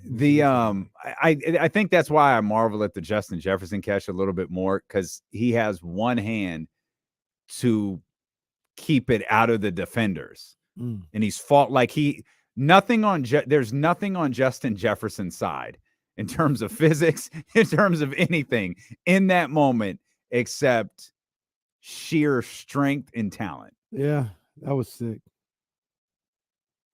Kenny's watching the play This now. one isn't better than Justin Jefferson. I don't think it is either. But it's a great catch. It's a great catch. There's folks.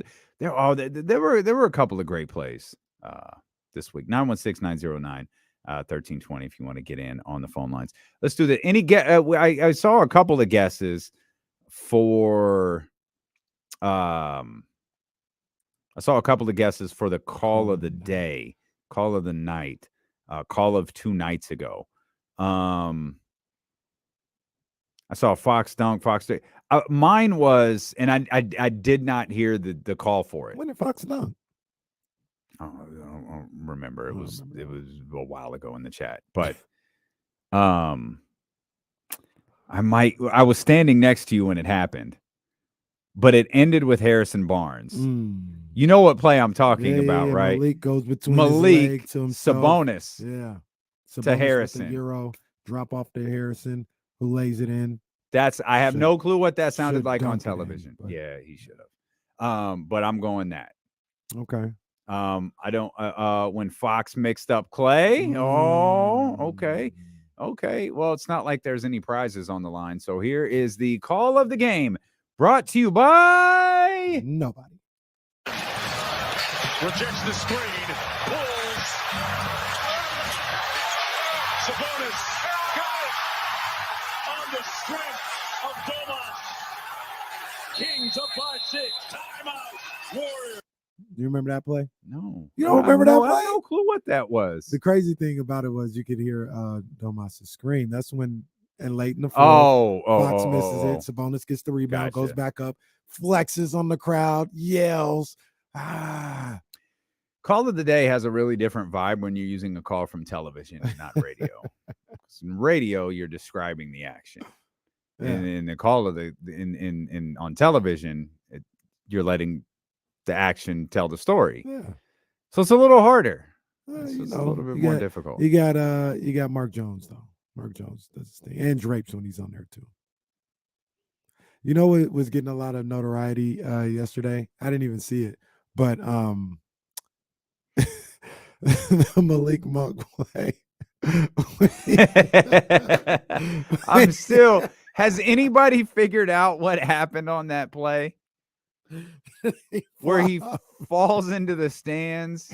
And then he flops back. He takes into the field of play. He had to have tripped, right? No, he just he flopped back in. Why did he do that? and Worldwide Woe, who had it on his feed, he was like, the greatest part about it was he was asking for a foul when he came back in. He flops back in and is asking for a foul. I need to I need to see this again. It was so confusing. Like he just took this huge bump back onto the floor. And it's like, oh my Wobe got it. Wobe gosh. The reason it was so funny is because it looks like a courtside fan kicks him back onto the field of play. Quiddy brings up the point where he goes, and then he told the fan, my fault. My bad. That was hilarious. That was hilarious. That was, I don't know if that one's gonna be top this year. Here, all right, here. Okay, he's out there, and then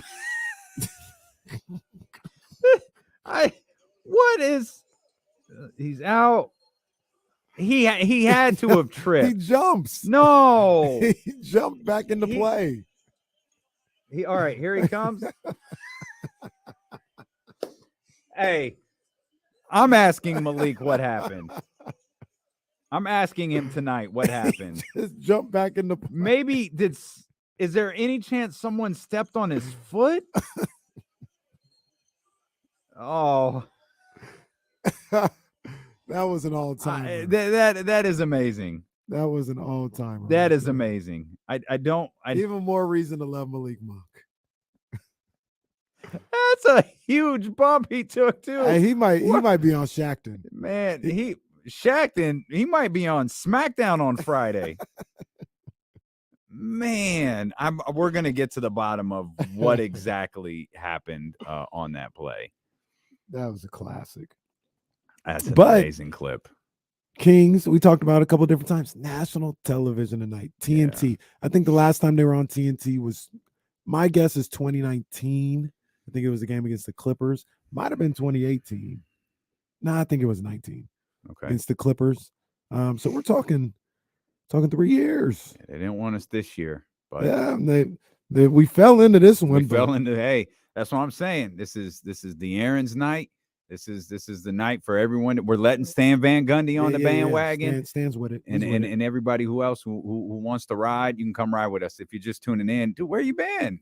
We appreciate you for being with us. You're listening to D-Lo and KC on KIFM West Sacramento, 98.5 FM, KRX QHD2 Sacramento, ESPN 1320, driven by Lashes, Elk Grove Dodge. Always live on the free Odyssey app. Stan Van Gundy was with us earlier today. You can catch that on the D-Lo and KC podcast. If you're on the Odyssey app, you can use the rewind feature. If you're on YouTube, you can rewind. You could catch it after the show. But Stan Van was with us, had a lot of things to say, a lot of great things to say about De'Aaron Fox, Domantas Sabonis, even mentioned the way Kevin Huerter was playing. And as most coaches do, talked very fondly of Mike Brown, saying, the defense isn't there yet, which we are all, very aware of. But he pointed out a number of things that they're getting better at.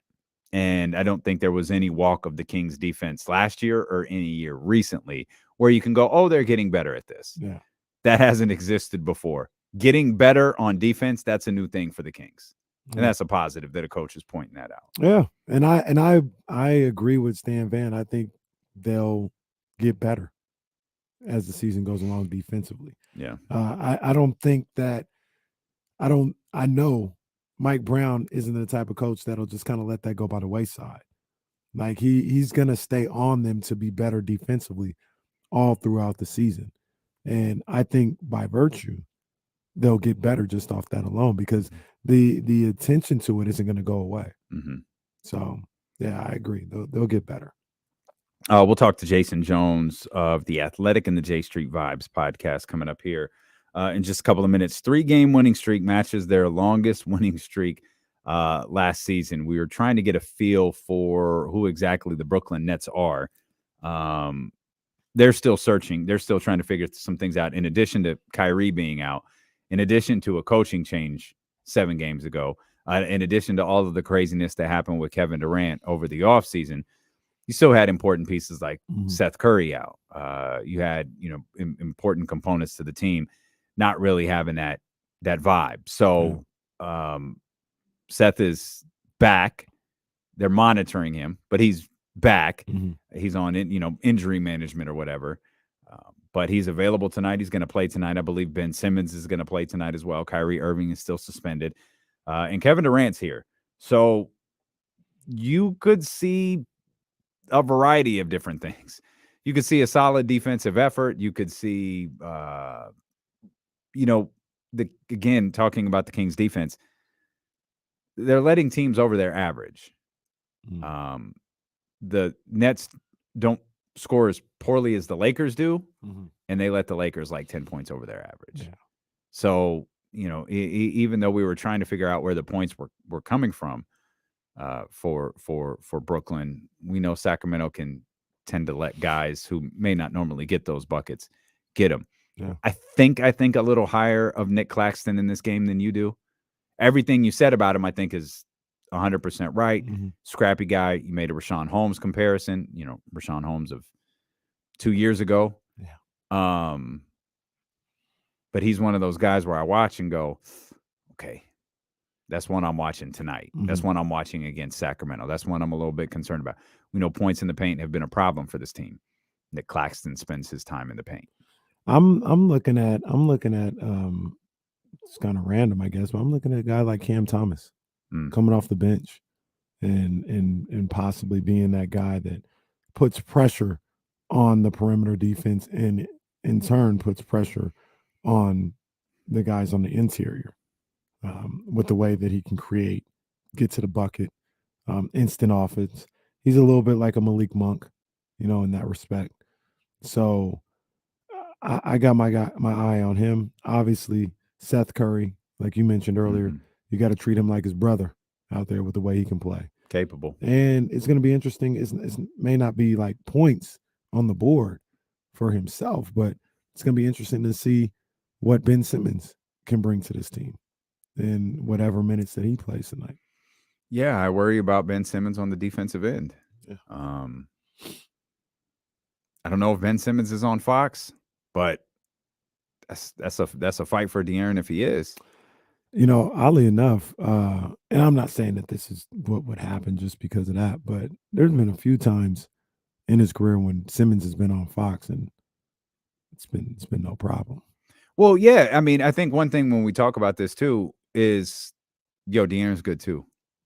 So Ben Simmons might be good, but so is De'Aaron. Yep. And he'll take that as a challenge, especially I don't running through this is far from a hot take. Ben Simmons is the Brooklyn Nets best defender. Yeah. So if you're or if it's debatable with someone else, it's probably only debatable with one other person. But I think he is their best defender. KD, Nick Claxton. Yeah. Well, I was gonna say KD. I don't know that KD is that invested in the defensive end 12 games into the season, but I feel like Ben Simmons is because he has to be. Yeah. You're De'Aaron Fox. Yeah. Throw your best defender at me. Yeah. That's a challenge. That's a challenge for guys at this level. Go ahead, throw your best defender at me. I got you. I see you. It's nothing. He's ready. He's ready for all that. He didn't see it. And that's the challenge for Keegan Murray too. Like if Keegan is on Kevin Durant, we don't know that he is, but if Keegan is guarding Kevin Durant, that's a challenge for Keegan. KD could look at it. You throwing the kid at me, huh? Okay, I see you. Whereas Keegan has the responsibility. He has the confidence of the coaching staff and his teammates. Like, hey, you got the big assignment to start the game. Yeah, go get it.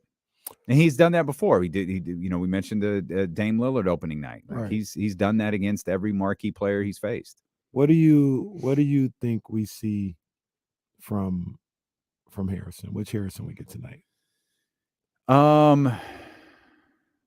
We got like mid Harrison last Warrior. Like, what do you have? Like 9 points. Yeah. Like kind of a quiet night. Hit a big time shot there down the stretch. Yeah. Yeah, I think that's what we see. Hmm. I think we see Harrison 10 to 14 impactful. 36 minutes. That's what I think we see. Okay. All right. And it's But I don't but I don't think we're getting what I say 10 to 14 on 4 of 12 shooting. Mhm. I think he's going to the line. I think about 7 shots. Yeah, something like that. Yeah. Probably something, close to the Warriors game. Yeah. Not close to the was it the Laker game? Lakers Whatever game he had 20. Yeah. Cavs game. Cavs game. Thank you. The other thing about that is like we talk about, Kevin Durant. We're talking about Keegan Murray. That used to be like Harrison Barnes. Like that was part of the allure of having Harrison Barnes, a guy on the wing that can guard or attempt to guard. You can match up with a Kevin Durant, LeBron James. Is he going to stop him? No, but that's what it was. Like, okay, at least we got Harrison to make him work. Mm-hmm. Now he's not even thought of in that regard. Mm-hmm. And to me, that's problematic. I need him to be. That's part of his role. Mm-hmm. I would think, or maybe it's not anymore. But I think it is. I think it is, and I think that's why they continue to ride with it. But he's not doing it. That's part of his role. He's not even doing it. They're not thinking about putting him on Kevin Durant. Maybe they are, but it doesn't feel like it. Yeah, I don't know why the drop off seems to have been so steep there. Mm-hmm. I don't know, because it's hard for me to believe you're just suddenly a bad defender, especially when you're as smart as he is. Yeah, you get old quick. I'm not saying he is old, but maybe you can't move the same way due to injuries in the past, or miles. He's got. Do you think that's what it is? He's young, but he's got a lot of miles on him. He does. It could be the He's case. The oldest 30. He feels like the oldest 30-year-old in the league. It could be the case. I would like to think he's still got something left in the tank on that end. Not that he's like washed. But I think that he does. He can produce a little bit more, but I don't know. I'm interested to see what assignment he draws tonight. I've seen a couple of people say start. this, and I don't know, man. They saying put KZ on KD at some point tonight. I feel. I would have been tried play KZ Okpala, but I guess that's just not happening. But KZ Okpala in place of Harrison? Yeah. Not saying to start necessarily, but well, it makes the most sense though, if the idea is to guard Kevin Durant. Yeah. I mean, I guess you could throw him in with KD's second stint in the game. Like whenever KD goes to the table, KZ goes to the table. Yeah. But I don't know that you want to. I don't know. That's tough. I don't know how you navigate that. Whereas if your team is in a flow, you got to ride with what you're doing, whether Kevin Durant's out there. Right. Now, if Kevin Durant has 16 in the first quarter, yeah, try something. Try anything. Blindfold and a cigarette. Yeah, all right. Because at that point, if he's at 16, that means Harrison didn't work and Keegan didn't work either. That means you've already tried both things and they didn't work. Yeah. Go to KZ Okpala and see if it works. I got KZ. He was on the second bench. Get my man up to the first bench. Was he really sitting on the second bench? He was at the Warriors game. I don't know if he was at the Warriors game. Was he in a uniform? Yeah. Oh, okay. Yes. But he was next to Monecki, who wasn't. I was gonna say, was he next to Keon Ellis or no, I think it was Keon that he was next to. Oh man! But maybe that's just the virtue of the Chase Center seating, because I don't think he was in the. I don't think they probably second row for players. Yeah, Chase Center probably skimped on seats. Always, so they can put another wine cellar in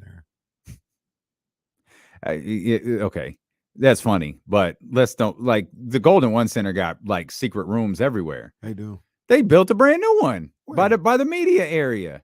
I was walking down the visitors tunnel. When you walk to the visitors tunnel, I mean, all right, I didn't. My badge didn't get me there. All right. Oh, stop it! Don't do that. When you walk out the arena, when you walk out to the floor down the visitors tunnel. It's to the visitors tunnel is on the left. There is a room at the very end of that. On the right. Mm-hmm. before you. There's a new lounge right there, Nice. a brand new one. I gotta check it out. I love the lounge. I can't get into the lounges. Don't think I didn't see that you moved to courtside seats right after I left, man. What? Hey, man, I was walking down there and just You low key foul for that. I was just walking. Nah, Blame Olivia. Nah, it wasn't me. It was Olivia. Hey, KC, down here. It was Olivia. Blame her. Casey's row. His seats don't even begin with like it's not section. It's KR. KR1. Hey, man, blame Olivia. Man. Can't even get me a Maybach. Man. Everybody was going crazy over her shoes. That's everybody was going crazy over Maybach. They were nice too. Yeah, everybody. A lot of people were trying to tell her, Aaron Judge is coming to the Giants. I missed that. I missed that. That happened quite a few times. Okay.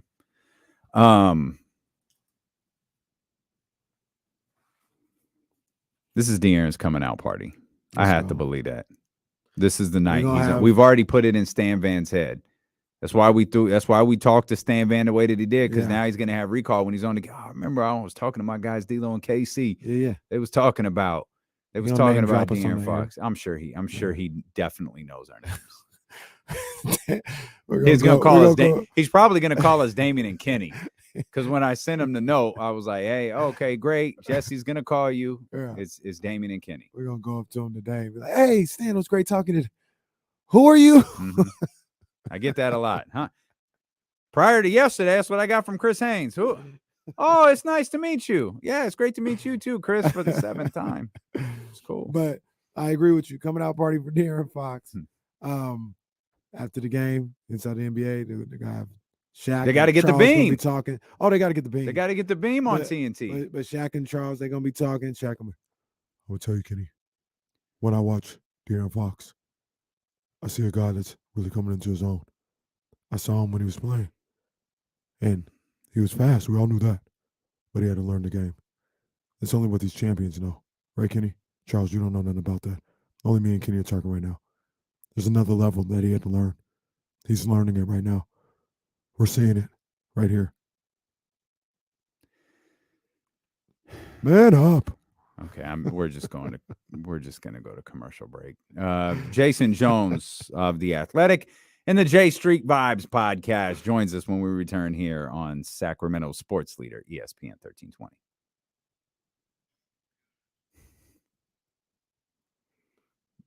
So Shaq's a jerk. He always go, Kenny, we're talking championship talk. Charles, shut the hell up. You don't know what you're talking about.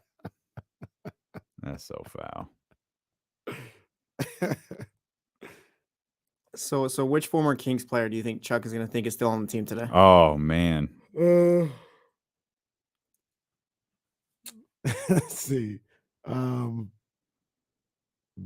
Willie Cauley-Stein. I'm about to say Bagley.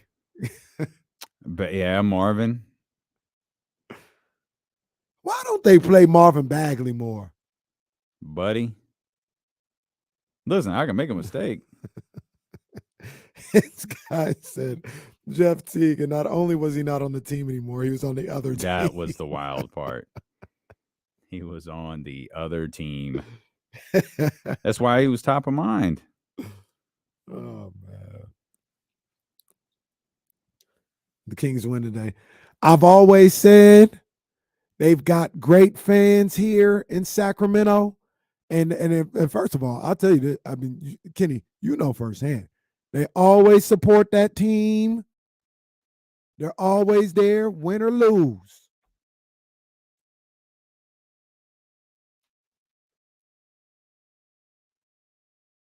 LeBron did a Nipsey doc. Oh, wow. All right, LeBron.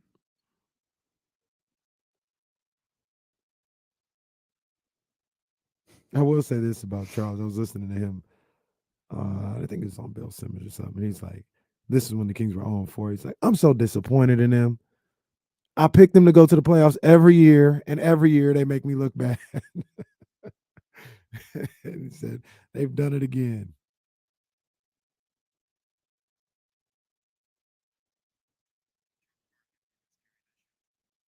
Oh, yeah. he's the reason why. They try to recreate a little bit with D Wade and Candace Parker, and then Shaq's on there too. Shaq has actually gotten really good on that show. I was like, when he first came on, I was like, why is he on here? Yeah, I didn't. But he's got his own little thing. Oh, what, Bruce? Oh, Soren. When you talk about the Sacramento Kings, this is a team that has rebounded from an 0-4 start. I know that a lot of people thought they were dead, but they're back in this race. They could make the playoffs. And I'm telling you now, nobody wants to see De'Aaron Fox in the playoffs. Thank you, Chris. That's a damn good impression right there. Thank you, Chris. The funny thing is, I haven't seen Chris Broussard in years. Yeah, I haven't either. Like, I know he's on some Thankfully. TV or anything, but Thankfully, I don't know where that show lives. He's Probably on Fox Sports. He's on with like Fox. Rob Parker and those guys, I think. Where they used to be. I haven't seen them or that guy Rick Bucher.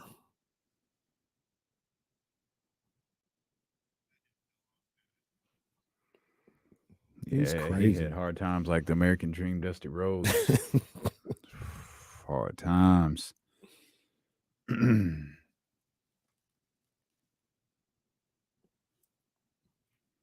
No, Johnny, we did not.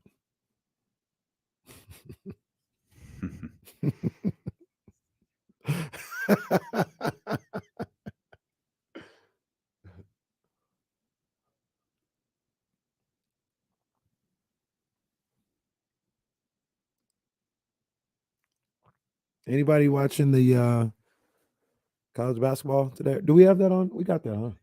Yeah. You know, I kind of get frustrated with that. I know what they're trying to do, but I don't want to see those same 4 teams every year. No, it's Michigan State, Kentucky, Kansas, and Duke. Mm-hmm. They've been doing it for like 15 years now, where they just rotate between the 4 of them and play this doubleheader. And I got to tell you, I'm tired of it. How's our team in Bakersfield doing? I haven't seen them in a couple weeks. Right now, I got Long Beach State on. They're losing to Montana State. Long Beach State is probably one of the cooler basketball teams. They are. I wish I would have been paying attention. I would have tried to go to Long Beach State out of high school. Yeah, I got rejected there, so. Oh, or Fullerton. It is slammy over there. That's funny. I was like, Slammy, who's sitting in your seat? She said, me.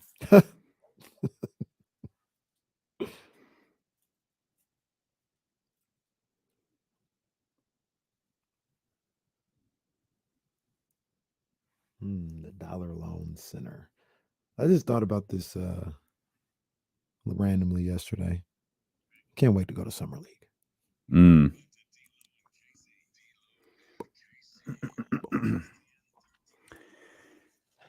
Jason Jones of The Athletic in the award-winning J Street Vibes podcast. I don't know what award, but it'll win one. Well, best in stock. Oh, J Street podcast. Yeah, that's coming. That's gonna be. LeBron gonna say, "I told you guys when I first heard J Street Vibes. I told you they were gonna win an Emmy." Yeah. Oh, Emmy. Yeah, that's big. J Street Vibes gonna win Emmys before D-Lo and Casey. That's all right because we got Best of Sacramento on lock. I mean, it ain't like we're Lena Washington. Lena Washington she winning all of the Emmys. Like we were out somewhere. I don't know. You and I were together. I don't remember where we were, but we opened up one of the social media platforms. Like, yo, Lena won another Emmy. Man. She's a star. She is. She's a star. Yeah. Yeah, I mean, I know we don't really have a show to prepare for, but they are playing the Cardinals this week. We could talk to her Monday. I mean, true.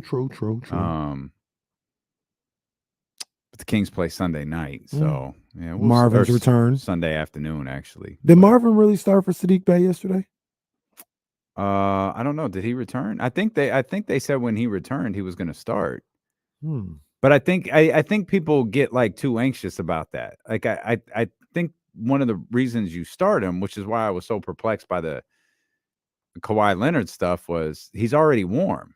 Isn't that what you would prefer? That's one way. Yeah. Like put him out. Like, hey, I mean, I doubt he played more minutes than Sadiq Bey if he started last night. Yeah, Marvin started. He played 29 minutes at 16 and 5. 29? Yeah, 29 minutes. What the hell do I know? Sadiq Bey played 31. Okay, 16 and 5. Nice solid outing for Marvin. That was his first game back.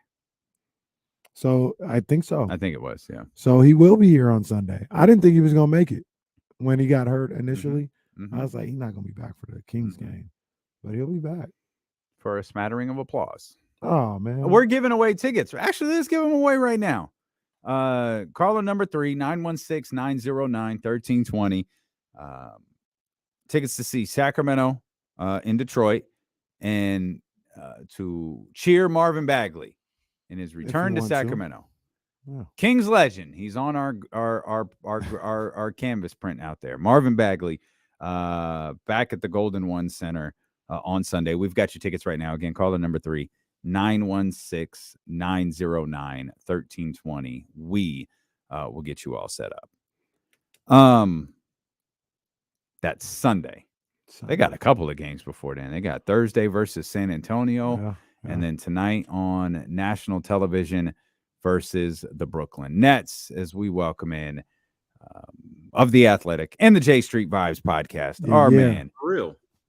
It's for real. It is. I saw your comment too on Instagram saying Damian Barling sees this video. He's going to say it's fake. J Street Vibes is back and it's in full effect. Just when Jason Jones thought he was done covering the Sacramento Kings, Kenny Caraway pulls him back in, and you've seen it all. How would you compare the way the team is playing now versus other runs of 6 of 8 or something along those lines that we've seen in recent years? Well, I think the main difference is I think their level of play is more sustainable because the roster is better. I think in previous years when you had that, you had guys doing things that they probably couldn't maintain. Think about that, even that run with 2018, 2019. Like Buddy Hield was at a career high for him, averaging wise. At that point, that was De'Aaron's career high. I mean, you had guys playing. I mean, Willie Cauley-Stein was playing at a relatively high level. You just had things that you probably said that's not going to be sustainable over the course of the year. So I think that's probably the biggest difference I notice when you look at all that. Is just I think this has a much greater chance of being sustainable, because even in that Dave Yeager's last year, you always had the feeling that this is going to end at some point. And then when it fell off bad after the break. I think they have a better chance of sustaining this one. I mean, and I agree with you. Is it the style of play for you that feels that way? Like they have a style of play. Like they get up and down on offense. They shoot the 3 ball really well. I'm not sure how well that Dave Yeager team shot the 3 ball, but you have somebody in Sabonis. Is it a situation where it just seems like the pieces, the Kevin Huerters, the Malik Monks, Keegan, I know he's a rookie or whatever, but Sabonis, all these guys, they're not playing. It doesn't feel like they're playing above their head. It feels like they're essentially playing who they are, and they can continue to do that throughout the season. They got more talent. That's the big thing. So you look back a couple of years ago. I mean, we always say if this guy is your second best player, you're in trouble. Or if this guy's a starter on your team, you're in trouble. I mean, that year, Dave's last year, I mean, at one point, the MVP of the team was Iman Shumpert. And that's not a knock on Iman, but if you needed Iman to come, and that was a guy they brought in, the Kings expected nothing from. He was a salary filler in a trade, but he had to come in and play a major role. They really didn't have a small forward on that team, remember, before they traded for Harris. Iman was the starting 3. So, I just think that you have a lot more depth. I mean, the way that team was, if your 2 guard at that time, who was Buddy, had a bad game, you were doomed. Bro, who blowing you up right now? I don't know, man. I don't know. You got Facebook notifications on? Like, what is happening over there? I don't know. If I switch over to the other screen, I don't know who that is. Maybe someone's listening and they want to tell me they don't like what I'm saying. That- It's that- always something. It's always something. It's all right. It's all right, Jake. We got you. We got you, man. It's all right. Can't win, So I know for next, I'm writing it down. Turn that off. So you were talking about you and Casey were talking about them playing within themselves. Like it feels like the one guy who, well, maybe he is too, is De'Aaron Fox. De'Aaron Fox clearly has taken a step forward in his game. How much of that is De'Aaron? How much of that is Mike Brown? And how much of that is the level of talent that's around him for the first time in his career? I think the big thing is the talent first.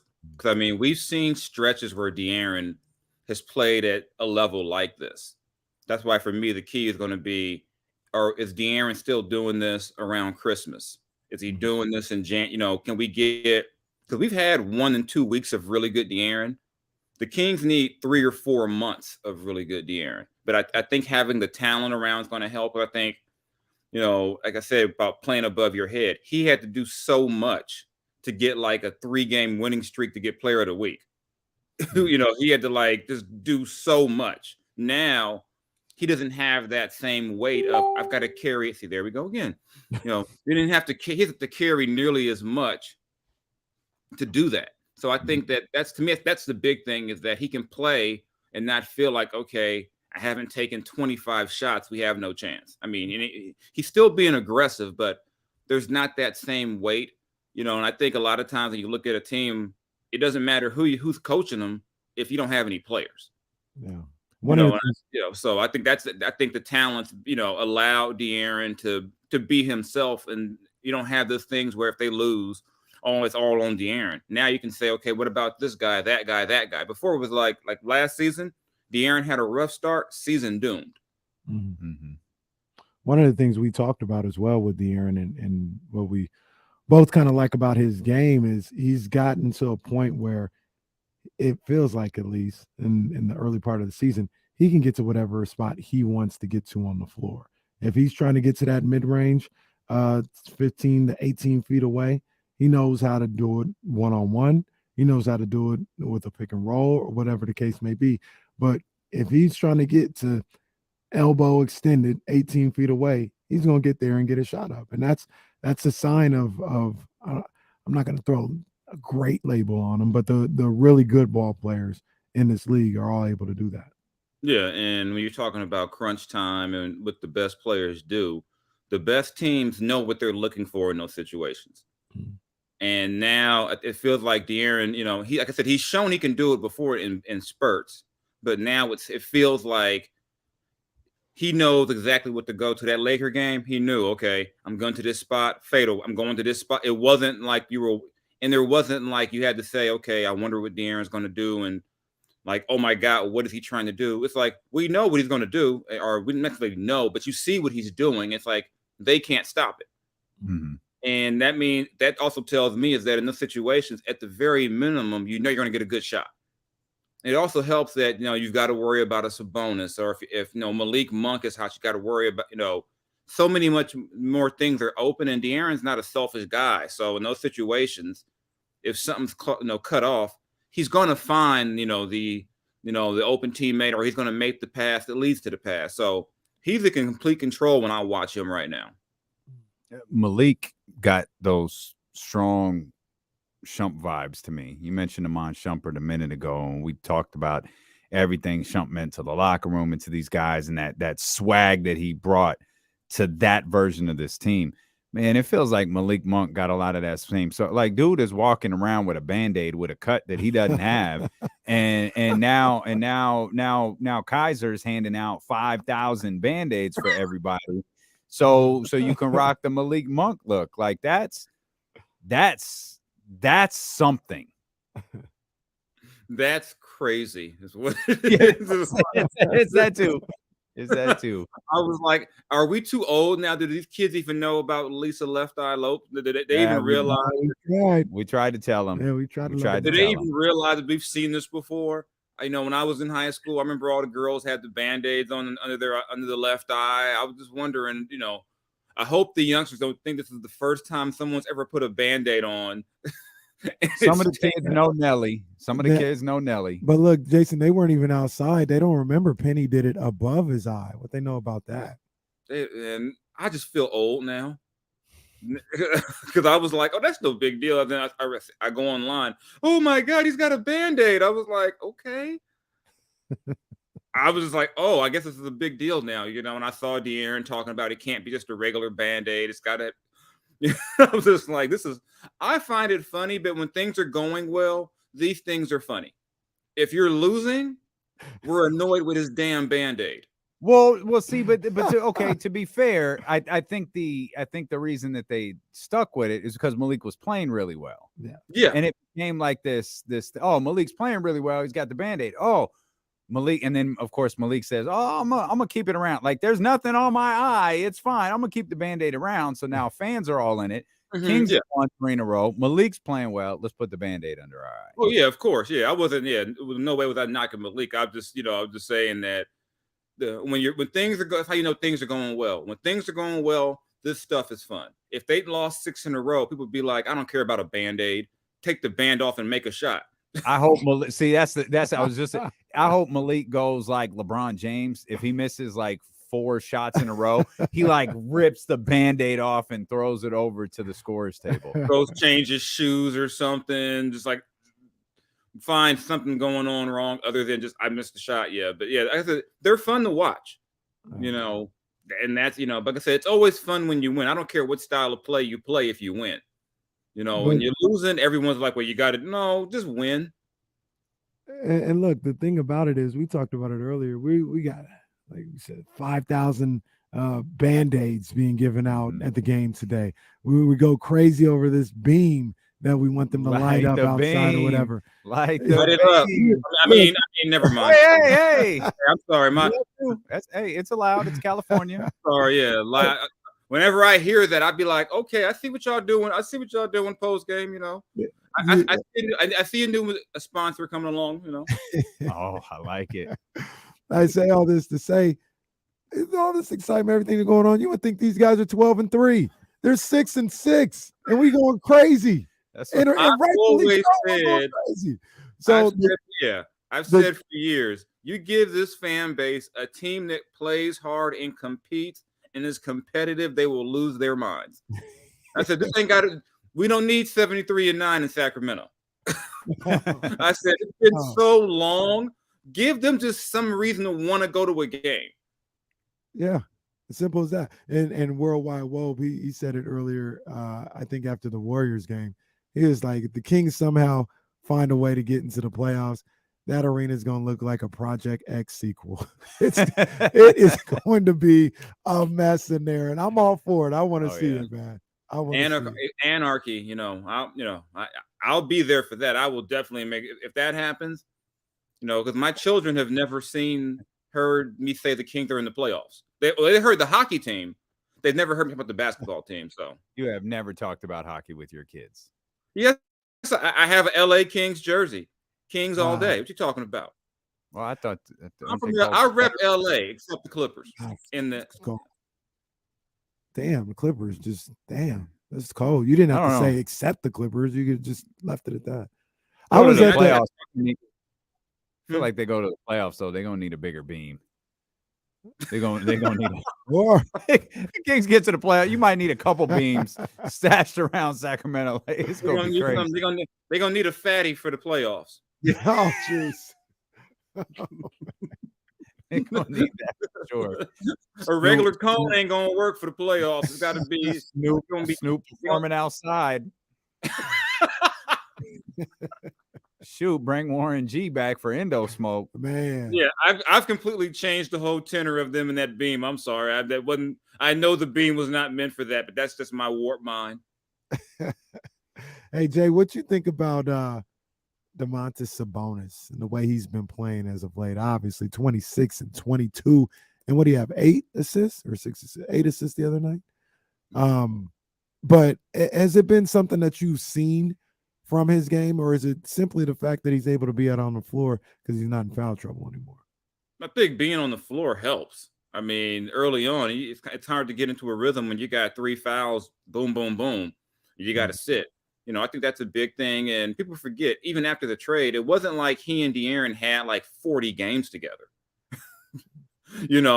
That they didn't play, that they didn't get a big stretch, a big thing to work with, in terms of playing together. And I think you saw a glimpse of it last year, but they didn't get a lot of time. So I think now you're seeing, you had a training camp.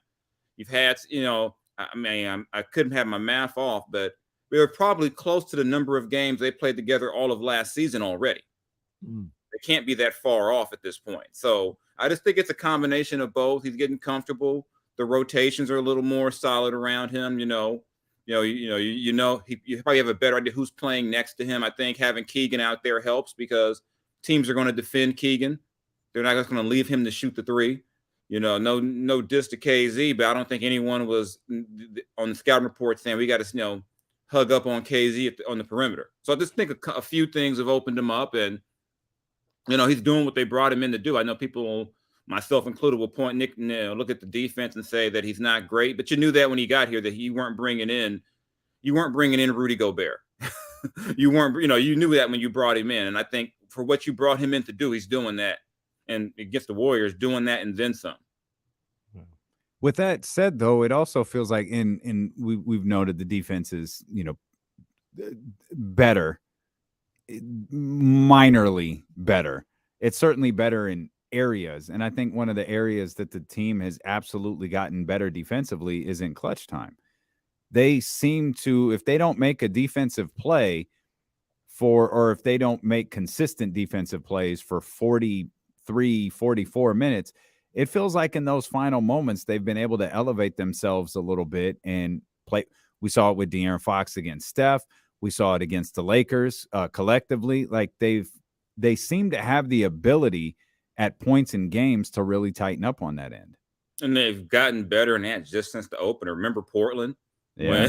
When in the fourth quarter, Anthony Hardaway had a late, Simons. That would be a story. If Penny Hardaway was playing against them, we got a real problem. That would have been a story. If Penny Hardaway was getting to the cup, game one, we got a real issue. But the way those guys, Simons and they were able to get into the hoop late in the game, you don't see that with the same type of regularity anymore. So yeah, there's definitely been some strides made. They're still not, the 1989 Detroit Pistons, but no one ever will be.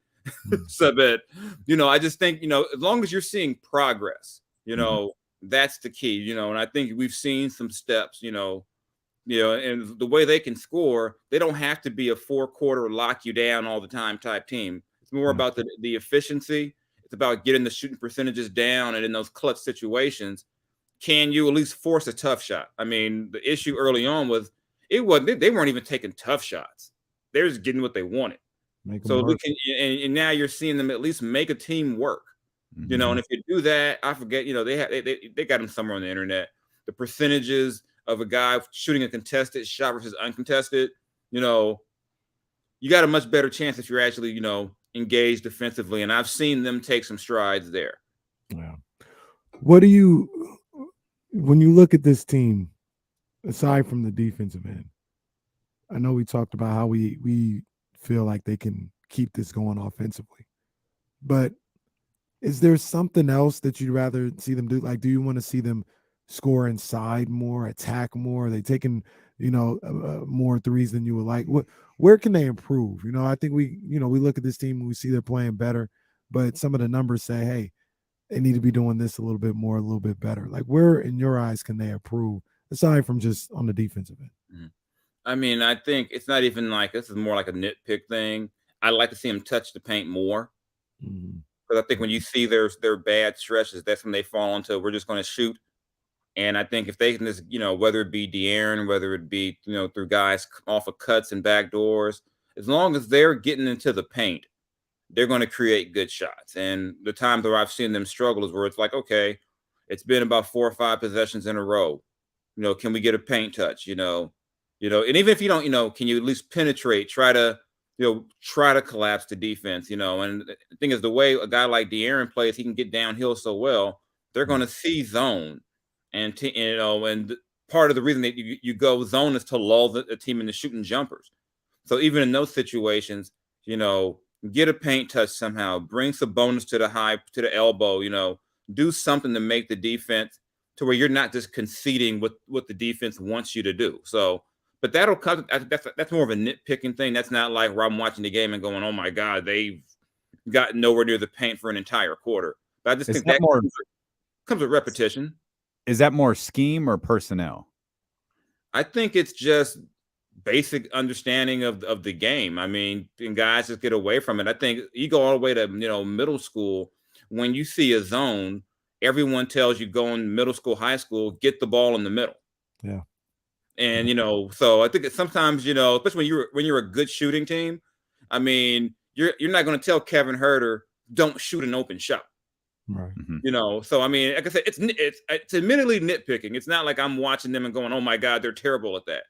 It's just a thing, it's just don't forget that some of the fundamentals of the game, even when things are rolling, because when they're not rolling, you still got to remember there's certain things you still can and do to get yourself out of a slump. I think, you don't want to get into a situation where you're saying, okay, we're hot from three tonight, and we forget that we can be even better from three if we're, on drives and kicks instead of just pulling up and shooting from 30.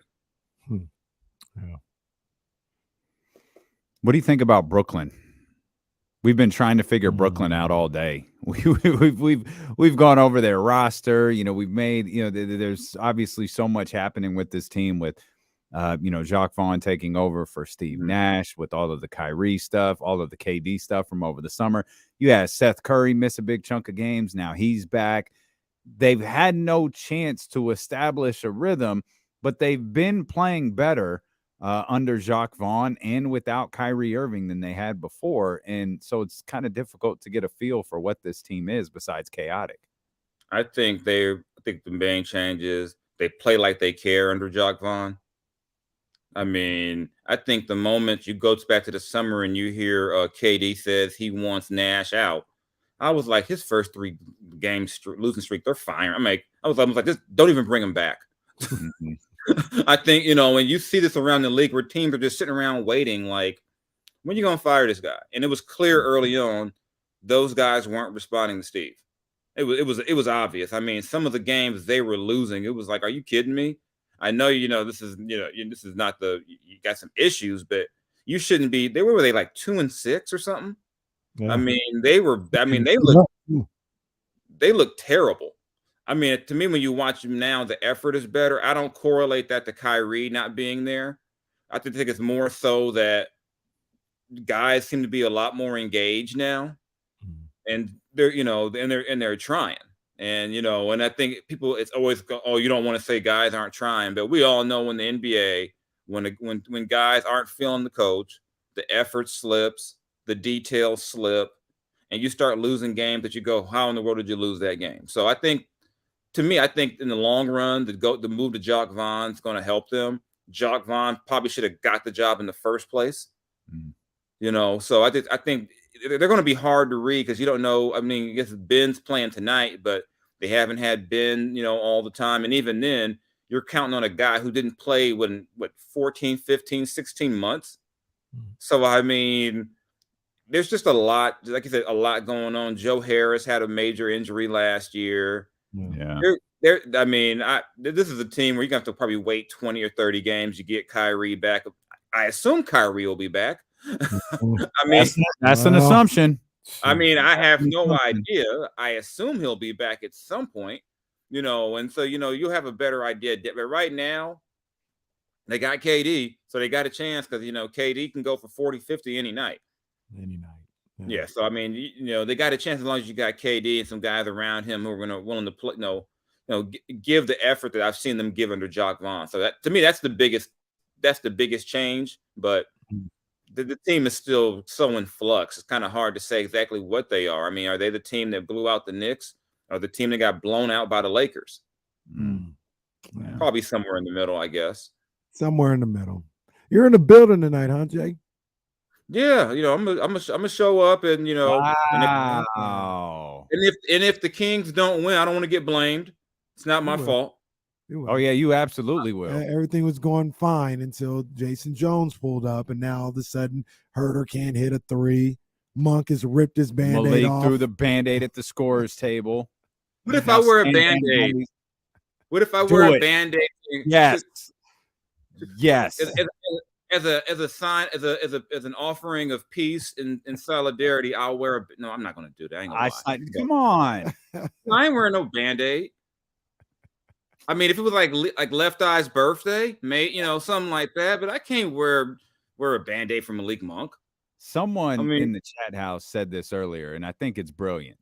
Someone locally needs to make Band-Aids that say light the beam. Jason would wear it then because he can say this doesn't mean what y'all think it means. Yeah. Just like he would wear the Hornets jersey. He'd wear that City Edition Hornets jersey. Is that true? Would you wear that City Edition Hornets jersey? Never. If I played on the Hornets, I'd like load manage me tonight. I can't play. See, that's a terrible. I'm sorry I said that. I'm sorry. I didn't even mean it like that. That's terrible on my part. I'm sorry. I'm like sorry. a sophomore class. I'm so sorry. It's like dealing with a sophomore class. Yeah. I'm a terrible person. Yeah, I'm sorry. I would ask the coach to allow me to sit out the game if I was playing for the Hornets and they had that jersey, because you're not going to make me into a meme. Oh, there are going to be a lot of memes. There are going to be a lot of memes. Yeah. I was like, to me, it's not even the worst jersey, but I was like, what were they thinking? Like I always say, whenever you make something like that, or just jerseys or clothes or name your child, ask like a 12, 13-year-old, say it to them. And ask the most mature person you know. Yeah, ask me. And if I start laughing, it's probably a bad idea. Yeah, if I start just like going, yeah, just don't do it.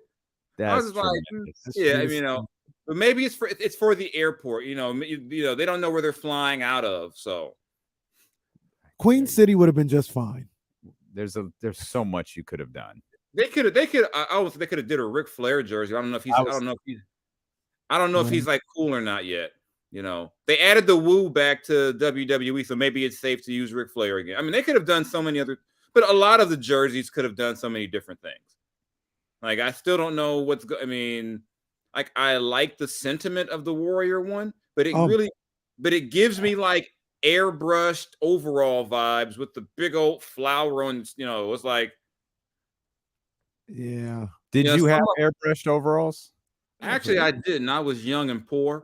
And the last thing my mom was going to do was take some nice clothes and then spray paint them. Yeah, I was too poor for that too. Yeah, I guess we can tell which of the three of us weren't though. Somebody's over there like, yeah, we can tell which one of the three of us. I just had a little something. I had some overalls, but I wish I would have went home with some paint on them. Jay, we appreciate you, man. I'm sorry Kenny's making you work so much. We're excited to see you in the building tonight, though. Yeah. If they're gonna pay with as long as they CTC, I'm cool with it.